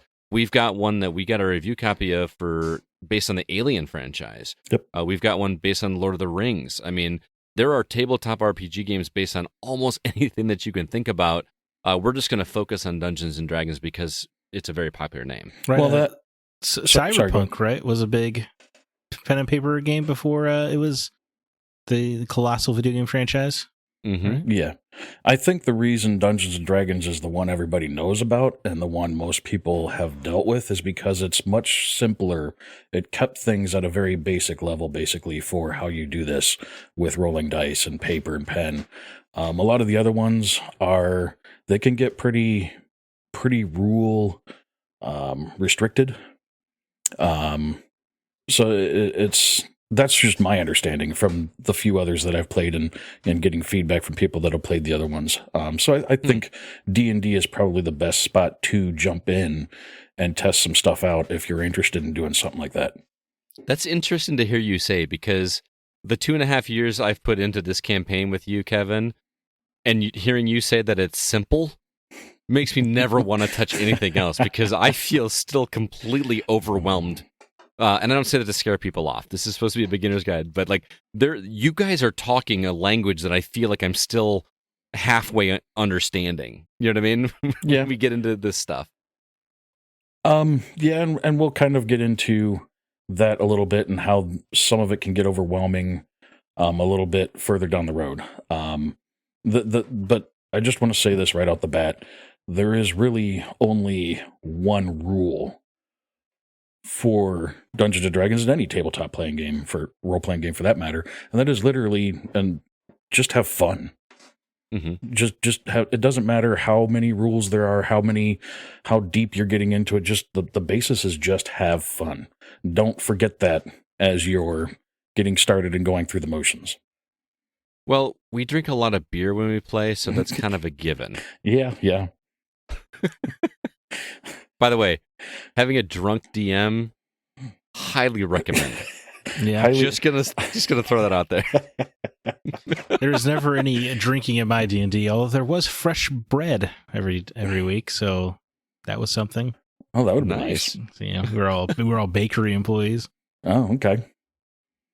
So, if you're trying to convince somebody to do this, what should they expect? What should they be looking for in a D&D experience? You said fun, right? But what's its purpose?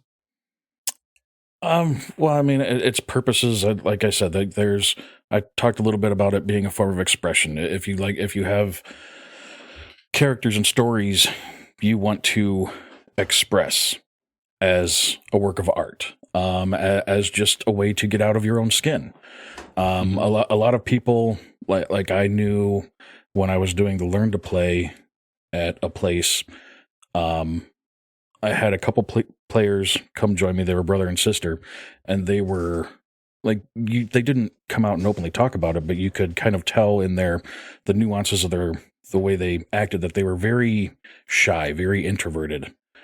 And I knew that going into the game, and it was weird to see, from my point of view, how the way they were in regular life and when they sat down and played their characters, they were the most rambunctious, get out and just cause ruckus players in the game.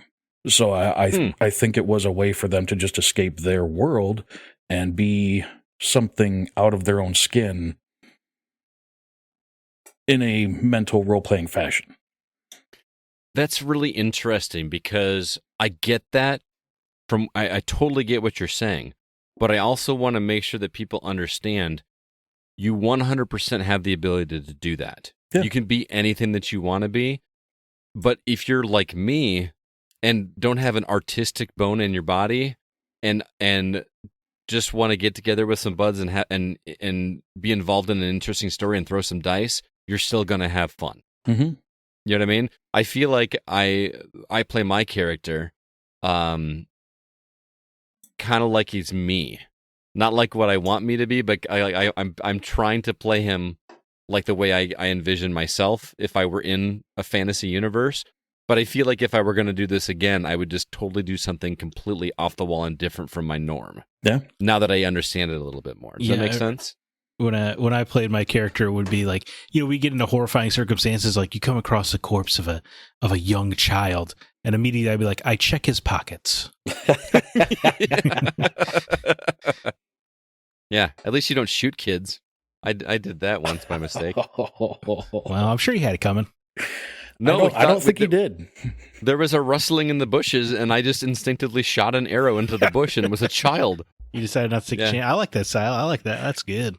Yeah, he lived. I think we healed him, but that was definitely little. I felt a little guilty. So little Timmy fell down the well. It's all 6 feet of it. I mean, that's what happened eventually. Yeah. No, just kidding. Well, let's talk about the time requirement a little bit because there's obviously a commitment when it comes to something like this. This is not a one and done type of board game where like you get together and play apples to apples and sit down and have a session and then you just move on and next time you play something else. This is you're playing the continuous story from start to finish. I don't even know when ours is going to finish, if it's going to finish, but wouldn't it be sad when it does finish though? Yeah. I don't know. I've never I would be kind of bummed because I am very attached to my character to some degree. But at the same time, like I'm interested to see what happens, with something else. Now that I know what I'm doing a little bit different. I'm not saying I want to abandon our campaign, Kevin. Don't take that the wrong way. Well, maybe next time you could do because you can kind of write your own world, right? You can make it like a space opera if you wanted to. Yep, you can do whatever. There are so many. The rules of Dungeons and Dragons are just a core. They can be skinned with anything, any type of scenario you want, any type of world. Yeah, but to get back to the time requirements, I will say that depending on what you want to do, first off, if you want to play, you got to kind of figure out what you want to do, whether you're going to be a DM for your buddies or the people you meet, or if you just want to be a player. I say just, but I don't mean it that way. Both have their nuances and pros and cons. The DM's responsibilities are the most time consuming there is, because you have to prepare combats, the story beats, be ready for any kind of improv, which happens in our game all the time. Yeah. Oh my God. But at the same time, players also have their responsibilities. I have run into people that walk into the game and they think they just need to show up, and then they play, and then that's it. They go home, they come back, they show up, they play. The more time you put into this, the more you're going to get out of it. So the more time you invest in your player, reading about whatever abilities they just learned, building, your own background, so on and so forth, basically writing your character's story and personality, the more you're going to get out of the game going forward. So the DM, basically, the way I like to say it is the DM is the storyteller. He's just telling a story. He does have to control, or he or she does have to control whatever goes on behind the scenes, which can be as much or little as you'd want it to be. Runs the combat and basically controls whatever characters are not being run by the other players in the game, and how they would go about their stuff. So he's just a storyteller. The players are the story. So, like I said, the way I always explain it is the DM is telling the story, the players are being the story. And like I said, the DM has a lot more of a time investment factor. The players, like I said, less so, but you still want to invest some time into knowing what your character does and how he would behave, or he or she or it or whatever. There is a bit of a time investment, but like I said, the more you put in, the more fun you're going to have getting out of it. Very cool. I know so little about being a DM. I've just kind of picked up little bits and pieces from watching you doing what you do, but how much of a learning curve would it be for somebody brand new coming into D&D to learn how to be a DM? Because you can't do a campaign without somebody being in control. Is there like a 0-hour version of the, like where it's very, very basic to kind of like learn your way, or a training wheels D&D? Well, yeah, there is. Basically, that first part of that campaign that our group played was just a starter set. And if you want to play, I seriously suggest going and getting a starter set, because it has the basic rules. And most of that stuff can all be found online too. But to be a DM, there's not that much of a learning curve. It's just having the basic rules down and adjusting from that. And the other thing I'm going to say that some people disagree with is there's no such thing as like a rule written in stone. You can just wing whatever you're doing off the I hip. know a guy. You want to be careful with that, though, because it can end up backfiring, and it can make certain things not as much fun. So, I mean, you kind of keep it within a certain, you don't want to just wing everything. You want to have a basis. Right. And so, like I said, as long as you have the basic rules in front of you, the first couple games are going to go pretty slow. The first couple sessions it's going to be a little, okay, bump, stop. And after 5 beers, it's going to go even slower. Yes, it will. Just saying. Yep. But no, I on being a DM, not many. I mean, if I can do it, anybody can do it. Because I am the worst with, like you guys know at our table, when we sit down, I ask you, like I don't memorize anything outside of what I absolutely need to know. Kevin will be like, all right, who wants to recap the story? What happened last week? I'm like, you don't remember? Yep. You're gonna be like, this is your job. Yeah. But even we like scribe in our group, like even like other players and their character and their abilities, like when our bard casts a spell, I will literally ask him, what does that do? Mm-hmm. Because I don't have the brain capacity to memorize everything. Well, yeah. So and on that note, can we kind of dive into that a little bit? Because I want to really go down to bare basics here, Kevin, because I fully understand that people like you and people that know D&D understand the basic nuances of D&D, but I want to really kind of go down to the basics in terms of even like how the roles work. Okay. Because this was a whole new concept to me, and that's kind of the point of this, is I want people to understand what the roles mean and how that works. Can you kind of give a basis there how that works? Well, there's lots of different roles. Basically, each character will have their own set of dice predetermined by whatever their weapons or abilities or whatever is. Mm-hmm. The D20 is like the consensus all around dice. Okay. And when we say D in a number, we're talking about how many sides a dice has. Yes. So a D20 has 20 sides. Yep.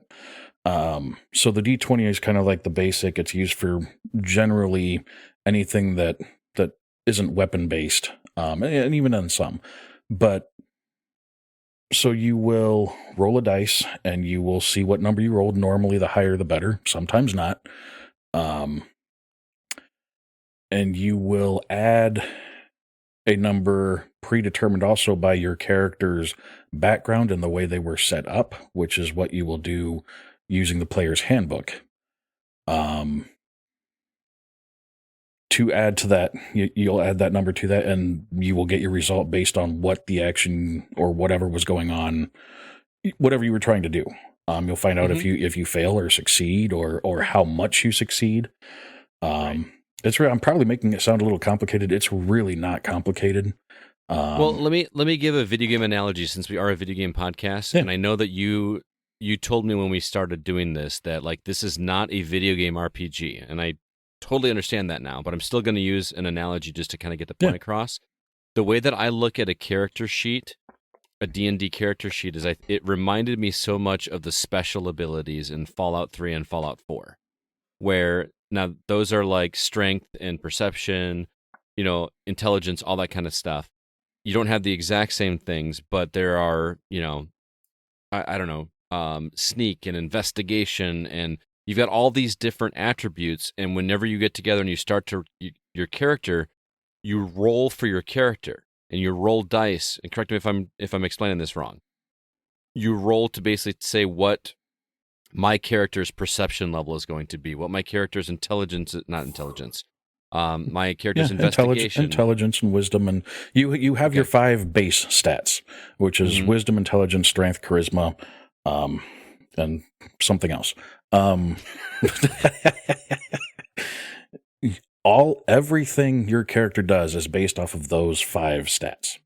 Mm-hmm. So again, it's not overly complicated. It all goes back to these 5. So, and you have a list of I think it's 25 actual attributes. Attributes. But each one of those is based off of one of those base 5. Correct. So if you've played Knights of the Old Republic, you'll have a little bit of a head start because that game is built on a D&D engine. Yep. There's even dice rolls happening every time you swing your sword or a lightsaber. Yeah. Yep. Just thought I'd weigh in. I don't have a lot to contribute here, so I had to throw something out there. No, it's awesome, dude. So when Kevin talks about when I'll be asked to roll a dice, I may be in the campaign say, I'm going to climb this rope to get up to a higher place. Kevin will say, give me an athletics check. And what that means is I'm going to roll a d20, and I'm going to look at my character sheet and see what my character's athletics attribute is. And then whatever that is like a +3 or +4, I can add that to whatever I roll to my d20, and that's the number that I will give the DM and say, this is what my number is going to be. Am I explaining that correctly? Yeah, that's correct. And then the DM will make a determination as to what's going to happen when I attempt to climb that rope based on what I rolled. Yeah, based on circumstances, like maybe it's a extra oily rope or, very, very frayed and loose. It's, again, it can sound complicated, but it's really, really not complicated. Mm-hmm. It's all a numbers game, really. Yeah, it's all numbers behind the scenes. It can be, and you can make it as much numbers and stuff as you want to. You can again, the main goal is literally just to have fun. So if you have to finagle your way around something, do it. And just remember that as you go forward, as long as everyone's having fun, that's all that matters. Mm-hmm. And then Stan, one more question on the dice roll thing, just because I want those that are completely ignorant to D&D like I was going into this. Can you explain how combat works? Like a combat scenario and the rolling dice in that. So combat in Dungeons & Dragons 5th edition, which is the edition, like if you went and bought rule books and everything and storybooks now, that's what you would have is the 5th edition. So every character and normally every combatant will roll what's called initiative. That tells you how fast your character got ready for action and is going to take place in combat. It kind of sets the pecking order, the turn order. It also makes your butt pucker when he says roll for initiative. Just like, oh, shit just got real. Yep. Based on that, then based on what happens with those rolls, you'll have the order that everyone will go. Some people might like to have that out in the open for everyone to see. Some people might like to keep it behind the scenes and just be told when it's their turn because some things might happen. Then you begin, like the first character would do whatever they would do in that situation. Like as a DM, I put myself into that, whatever that creature's situation is, and I literally try to think like it would think. What would I do if I was here? If you were trying to win that battle against the players. Yeah, if I was trying to basically survive. Mm-hmm. So, and sometimes it can be like there's something I don't actually want to do. Like I really don't want to kill a player. I really don't want to do that. Really? We were 3 weeks in and you killed a player. There was that's what that that's what that creature would have done. So it can be quite a bit of fun, actually, kind of having that turmoil with yourself and what's going on the table. Because, like I said, I did not want to kill, what was his name? Malachi? I think Malachor. Yeah, Malachor. I did not want to kill him, but that's what that bandit would have done. Yeah. Nate is playing his second rolled character because his character died within the first month of us playing. True story. Yes. Is he still bitter about it, or does he not care? Oh, he's still bitter. And it was really funny because Kevin tried really hard to figure out a way to not kill this character. He's like, I'm sorry, dude. I mean, there's death saving throws. I think you have 3 death saving throws. Correct me if I'm wrong, Kevin, on this. Yep.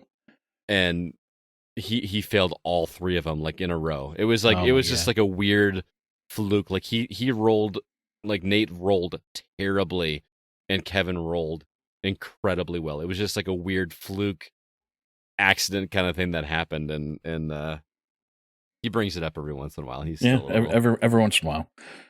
He likes his new character quite a bit, though. He does. Yeah. So anyway, you basically do whatever that character would do, and if that's attack, then you would go by whatever abilities you have available based on the character you built. And you if you're a wizard, you will have spell slots. If you're a bard, you'll have spell slots. If you're a sorcerer, you will have I forget what their unit is, but basically every character has its own way to go about things, and you will, if you want to, if Nate's character, who is a fighter now, wants to attack someone with his warhammer, he will roll a d20 and add whatever attack bonus his weapon gives him, and that's where changing weapons comes into play, because some will have better bonuses than others, and we'll find out compared to that creature's armor class, which is something predetermined by what they have on for armor. If the number that Nate rolled ends up being higher with his bonus than that creature's armor class, then he hits. He hits that creature. That's a successful attack. Then he has to figure out how much damage he does by rolling damage dice, which are where the other that thing of dice come into play, like the D12, the D10, the D8, and all these many number-sided dice.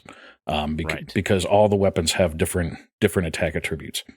I think that was the biggest thing for me to wrap my head around when I first started, was that I was rolling to see if the attack landed first, and then I'm rolling again if I succeed to see how much damage that I actually do to the enemy. So, and again, I'm going to compare it to a video game, even though I'm not supposed to. No. But when you're playing a JRPG, which I'm not supposed to compare to those types of games, and you're playing a JRPG and you attack and your character misses, in D&D, that is because whatever I rolled with my D20 on my attack roll was less than the armor class of the enemy that I can't see what his armor class is.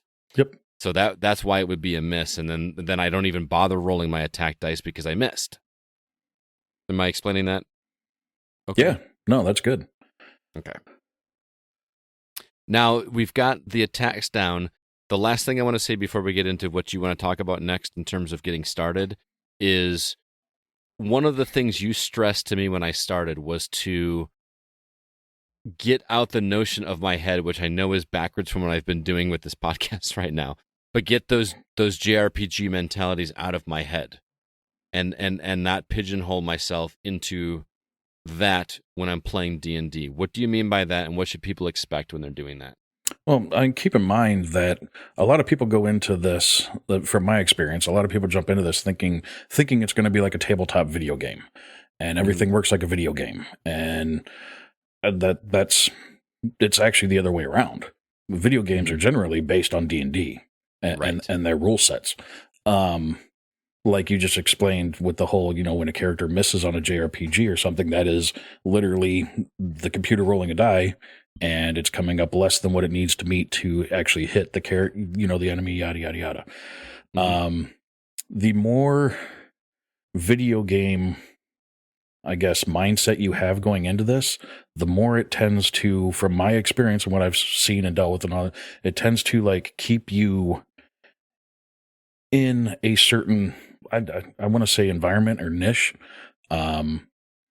and doesn't let you actually experience what the whole thing is. I don't know how to explain it really a lot better than that, and that's probably not great, but there's a lot more going on here than there is with not to call video game simple, but with a simple video game. Combats are, you can literally do anything. My biggest example when I try to tell people is like you can try and jump over a mountain. You might not succeed, but you can definitely try. Like there are no boundaries like there are in video games, and things don't control like they do in video games. There's no invisible wall that you can't go through, or there's no log that you can't try to walk over. No loading screens. Yeah. Gotcha. So I have the basics down. I understand what's going on. How do I actually get started playing this thing? Well, that's whatever your comfort level is.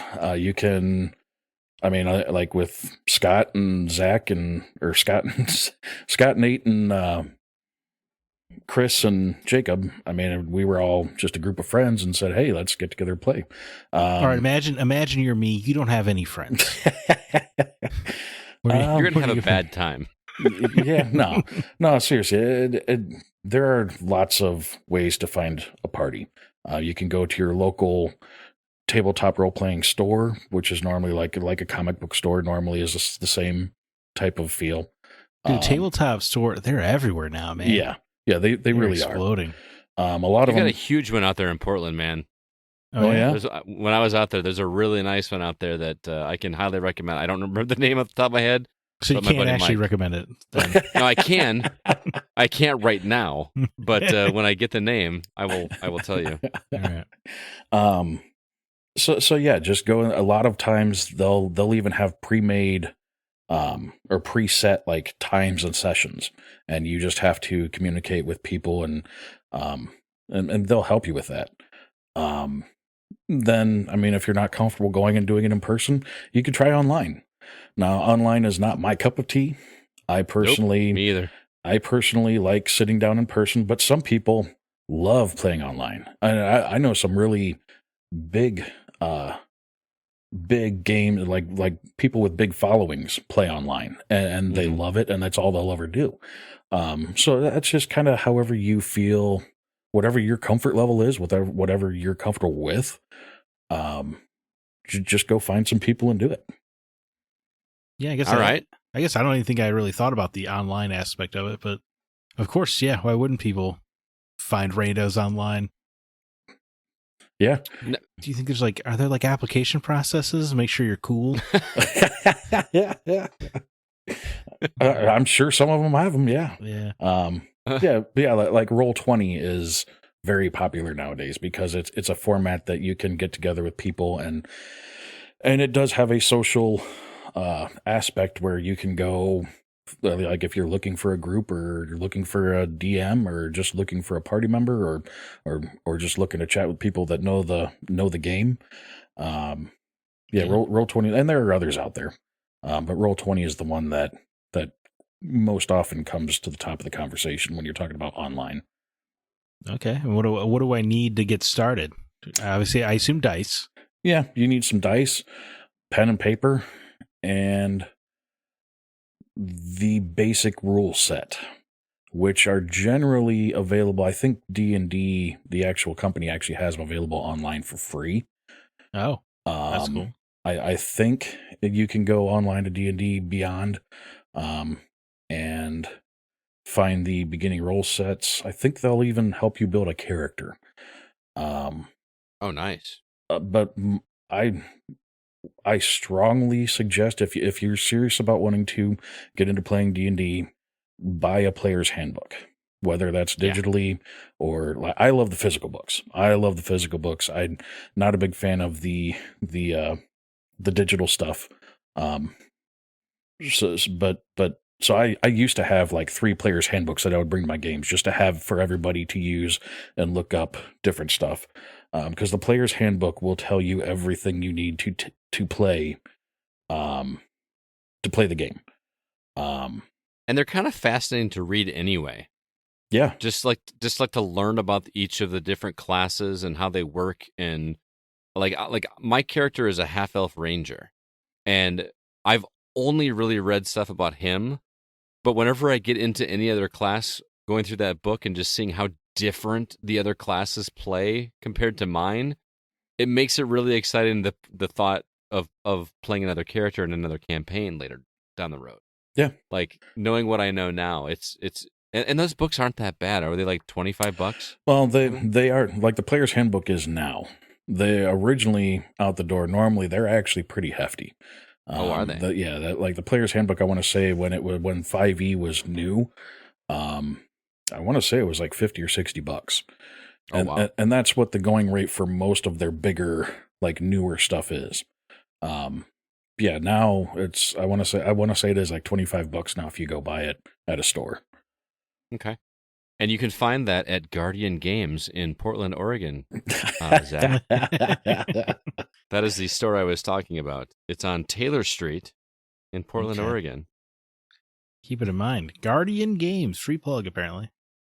Free plug, totally free plug, for our limited Patreon audience. But yeah, but so as far as materials go, though, I mean, like a lot of people jump in and they want to buy like the Dungeon Master's Guide, and I can't stress how much that is not needed.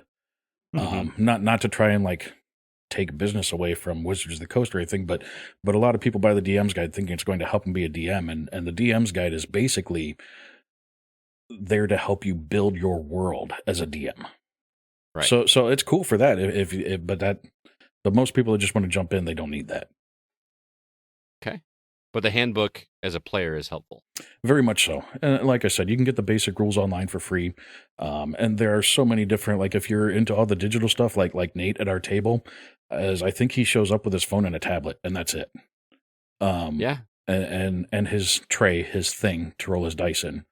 You can swear on Patreon, man. But so if you're into the digital thing, there's all kinds of apps that you can use to help with your character build and keep track of everything. There's so much out there now. It's almost scary. Why is him having a dice rolling thing funny? It's an inside joke between within our group. Kevin, as a super nice gesture as our DM, he actually made each of us players a dice tray. He had made a dice tray that actually has the Gaming Outsider logo and then Dungeons and Dragons like embossed in there, almost like a burnt leather kind of thing on the inside of the tray. and it's a running joke. We have one player in our group, Jacob, who he and Kevin have a unique relationship, especially when Kevin's been drinking a lot. He likes to he likes to yell at Jacob and tell him to shut the F up, and then the whole thing started one time. Jacob rolled his dice like directly on the table, and Kevin goes, "You have an effing thing!" Like just shouted at him, and so it's become an inside joke. Like, you have a fucking thing. I like how roll you it in the thing. yourself on Patreon. Yeah. I don't even think I do it on. You have a fucking thing.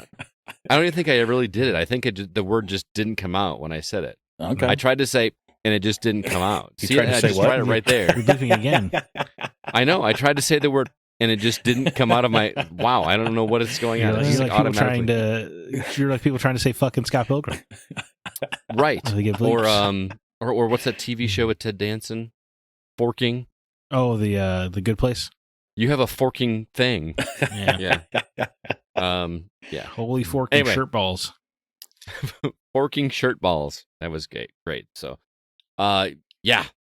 And the cool thing about the dice, which Kevin was nice enough to gift me my first set of dice. He gave me a what do you call it? Kevin spoils you motherfuckers rotten, huh? I know, dude. He does. But he gave me a set of green and yellow dice. But then he gave me a D20 that I wish I had it here. I could show it to you, dude. It is awesome. It's empty. It's like each side is 3 pieces of a Triforce, but the middle part is missing. No. Like it's pretty rad. So whenever the number comes up, instead of it coming up just one number, it comes up on each of the 3 pieces of the Triforce, and then the middle is missing. So the whole center of the die is completely empty.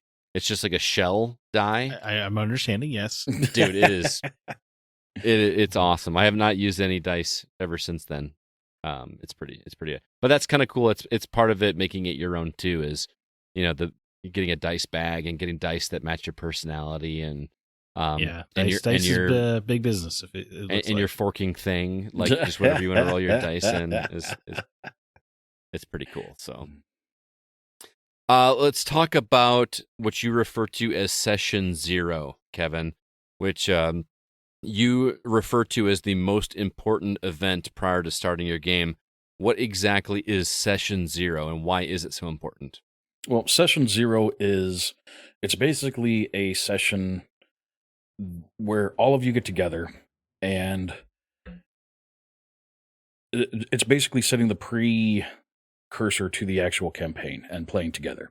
So you're going to set rules. You're going to talk about you're going to talk about what everyone's comfortable with, what anyone is not comfortable with, what kind of campaign it's going to be, the world it's going to be set in. You basically go over everything that's going to happen, and you're getting it all out of the way, so there's nothing comes up later like, oh man, I didn't want to do that, but I was kind of forced to, or something, so it basically gets rid of any kind of like confrontation or anything along those lines with the group you're playing with.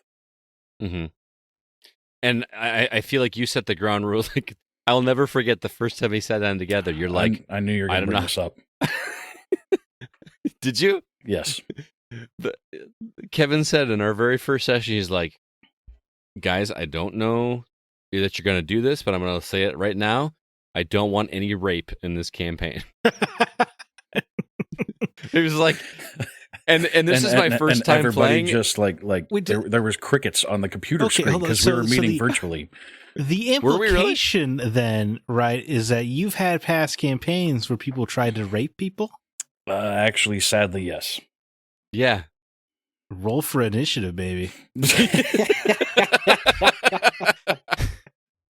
But I was sitting there like, is this for real? Is this something that we really have to worry about? Are people going to try to rape me? I guess it is, right? Because you could do whatever you want, right? So you're like, yeah. Oh, you find the kidnapped bard maiden separate. The rest of the group hasn't caught up to you yet. You're like, well, let me tell you what I'm about to do.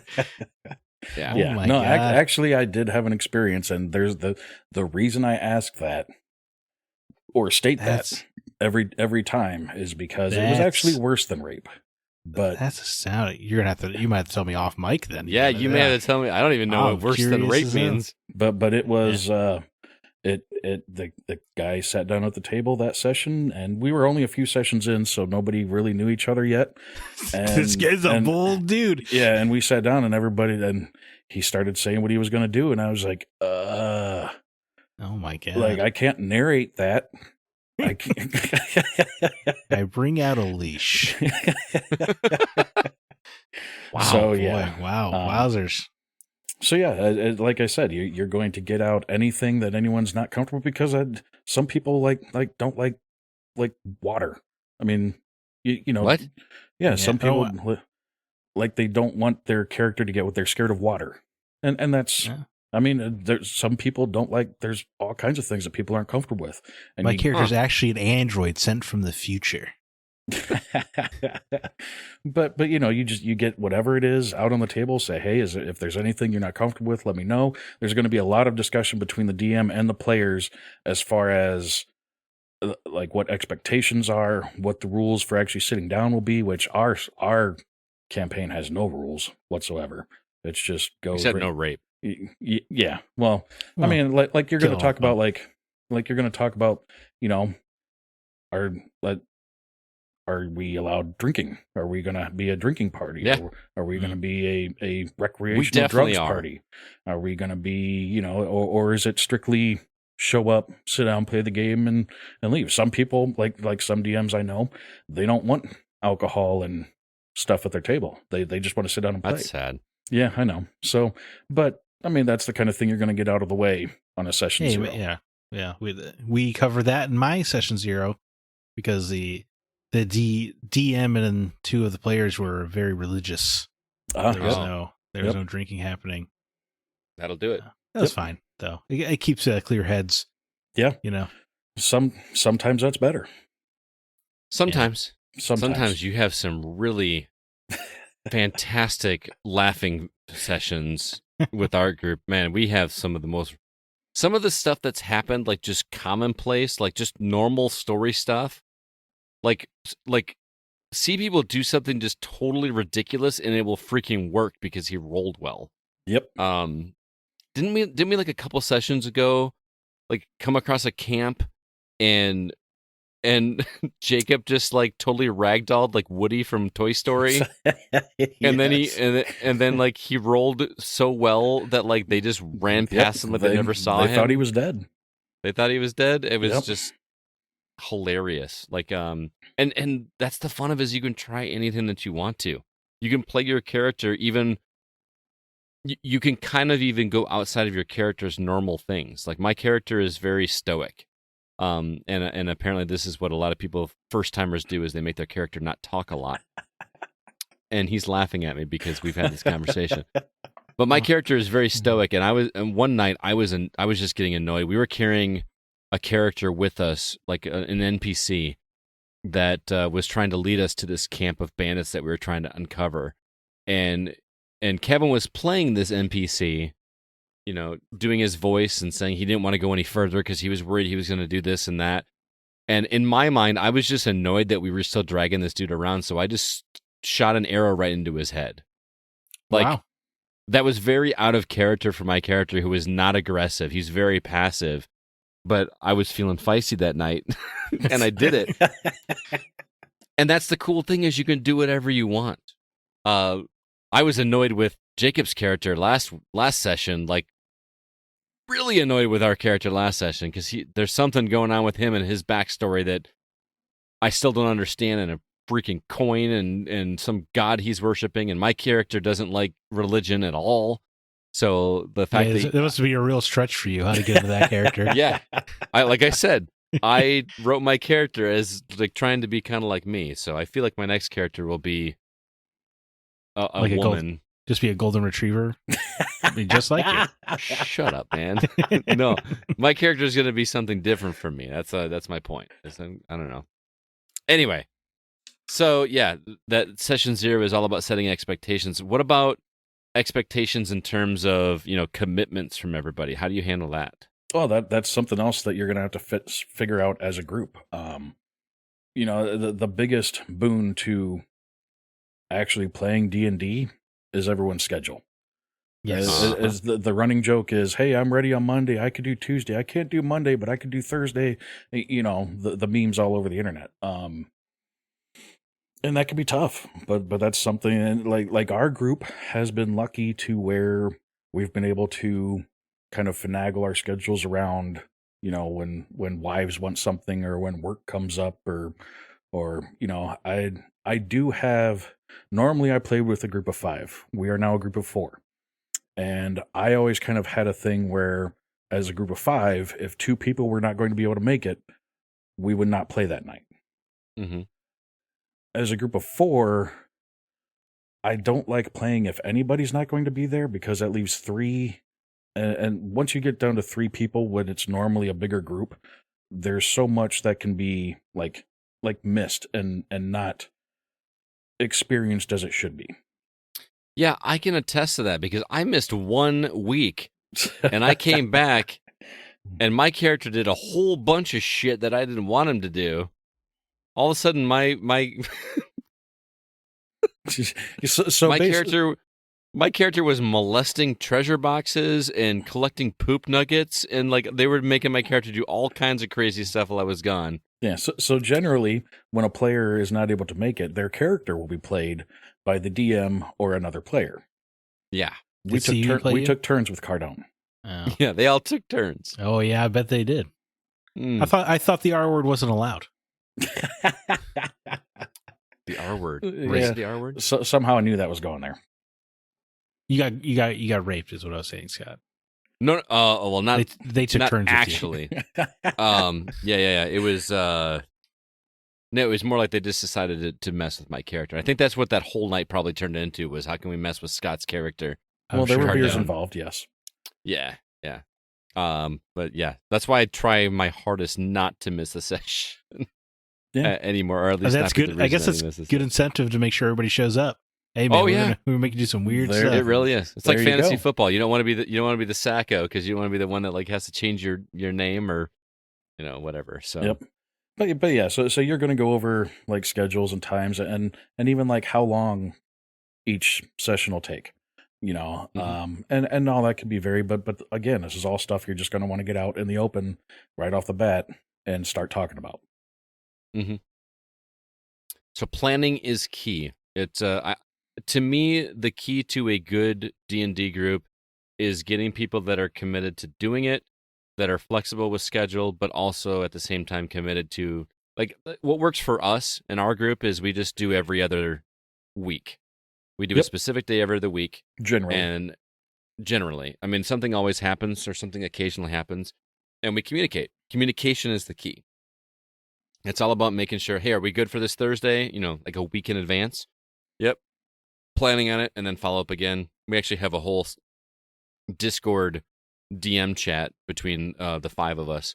Yep. That we just keep in, and that's where we chat about DM or about Dungeons and Dragons. So if I see it, I know that, hey, there's an important thing about that, and we need to make sure we keep up with it. And our group is pretty good about it. I feel like everybody responds very quickly, and there's no we haven't had a session where like people show up and then somebody doesn't, and then we're like, well, where the hell is so and so? You know what I mean? It's just everybody is there, or they're running late, and it's good. So yep. All right. Anything else you want to tag on before we get out of here, Kevin? I know we're running short on time here, so anything you want to add in before we leave? Just like I said, the other thing. Well, not like I said, but the other thing you're going to talk about at session 0 is like what kind of like I said, there's so many different worlds and campaigns you can run. What you're going to be doing, the DM, whoever that would be, whatever style they're going to be, and again, you can be whatever you want to be. Like Scott talked about how I tried to use voices for all my characters. I tried to make it as immersive as possible.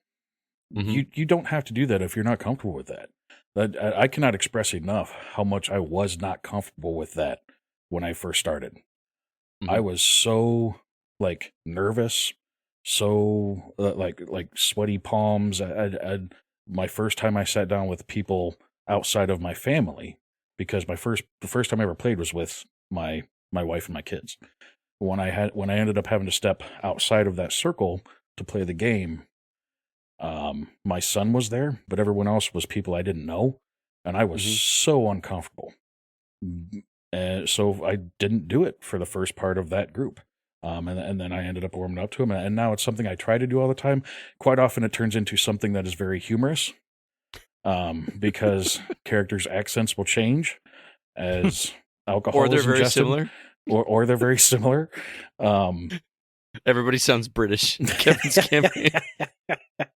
Gruff and British. I don't know what you're talking about. Hey, that's my line. So you can do whatever you want to do. If you just want to, if you just want to basically state, hey, well, this character does this, and you walk in and see this, you can do that. It's whatever you're comfortable with. Again, bottom line is just have fun. And I think what's important to note too is that a campaign doesn't even have to be in a medieval setting. Yeah, which is what I think we all correlate with D&D. Yeah, you could have something that is completely based in modern reality.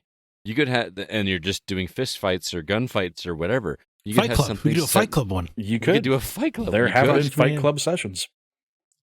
You could do sci-fi. I mean, you could do Western. You could do anything that you want to as long as your group agrees on it. That's what I think is the beauty of tabletop games is like your imagination is your limit. Yep.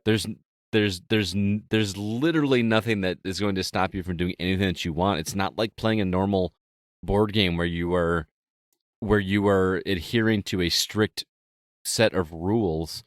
You know what I mean? You kind of make up the rules as you go. I mean, there's certain rules that you follow. You know what I mean? Like in terms of dice rolling and everything. Yeah. See, instead of rules, I actually like to use the word structure because that's all the rules are in D&D. It's just structure. There's a structure you follow. And then, like I said, you can paint it whatever color you want, whether you want to do sci-fi or there's so many. I mean, there's Greek pathology. Is that the panthology? Is that Pantheon? Yeah, the Greek Pantheon. That's the word I was looking for. There's those type of situations out there being played. There's so many ways you can play the game. Whatever you want to do, it's whatever world you want to make it. My uncle played a Terminator campaign for years. D&D. Nice. Yeah, which always sounded pretty cool. Yeah. That would be fun. That would be a suspenseful game. Mm-hmm. Definitely. That would be suspenseful. That would be fun. Yeah. All right, man. Well, Kevin, thank you so much for coming and talking to us about this. This was a lot of fun. Zach, do you have any other questions you want to ask about how to start a D&D campaign yourself before we get out of here? No, man. It was a thorough topic that we just covered. You know, D&D 101 for sure. Yeah, definitely. Well, Kevin, if people have further questions and where can they contact you, or like what would be, or where would you suggest they go to in order to answer questions about how to start their own D&D campaign? I'm pretty sure, like, you can go to, like, D&D Beyond has a whole article on how to get started, and they'll help you. There are links going to the different websites, and I think they even have a link for Roll20 on there. Basically, D&D Beyond is your go-to on the internet for any kind of resources. Then there's all kinds outside of that as well that people make on their own. If they do have questions or want to get a hold of me, just reach out to me on Discord at McSweaty11. McSweaty11. Cool. Well, thanks so much again, man. This is a lot of fun. I really enjoyed this conversation, and from the bottom of my heart, thank you for being patient with me and our group. I know that I was completely brand new to this, and you guys roped me into it, but I'm glad I'm involved, and thanks for letting me be a part of it. And it's been a lot of fun. I'm looking forward to seeing how it goes on further and further. I can't wait for level 6. Just saying. That's the one other major thing that I didn't cover is you're going to make mistakes. Yeah? You're going to make mistakes. As a DM or as a player? Both.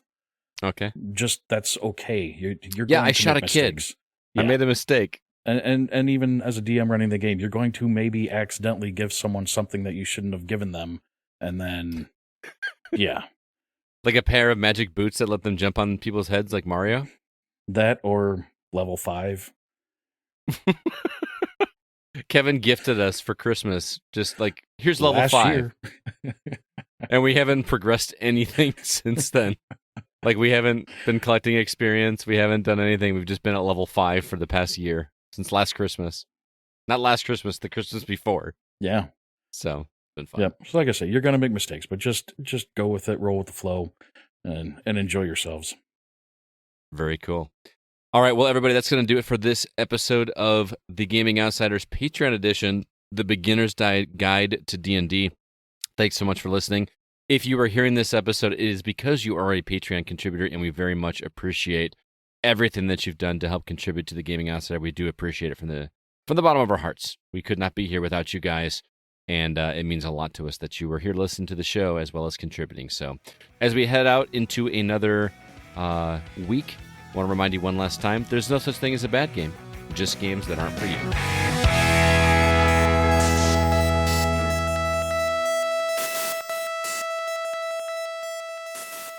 And there you have it. I hope you enjoyed that second bonus content from our Patreon backlog. I had a lot of fun recording that one with Kevin and hope you enjoyed it. Again, if you liked that or the previous episode and would like to dive into more content, there is a massive back catalog of content, and we've even got a link on our website that gives a catalog of all of those episodes. It makes it much easier to find than it is on the Patreon app, and we really do appreciate it. That's going to do it for this episode. I know this is not typical. This is not our normal what we do on this, but guys, we just needed a break, and I really appreciate your patience. Hope you were able to enjoy this in the meantime. We will be back next week with our normal episode. Our topic is going to be whether or not gaming journalism is dead. There's been a lot of talk going on in the industry with studio closures and even consolidation of game journalist websites. And we just kind of want to get a feel for how everybody thinks about the future of gaming journalism. Until then, my name is Scott Clark, the host of The Gaming Outsider, reminding you, as always, there's no such thing as a bad game, just games that aren't for you.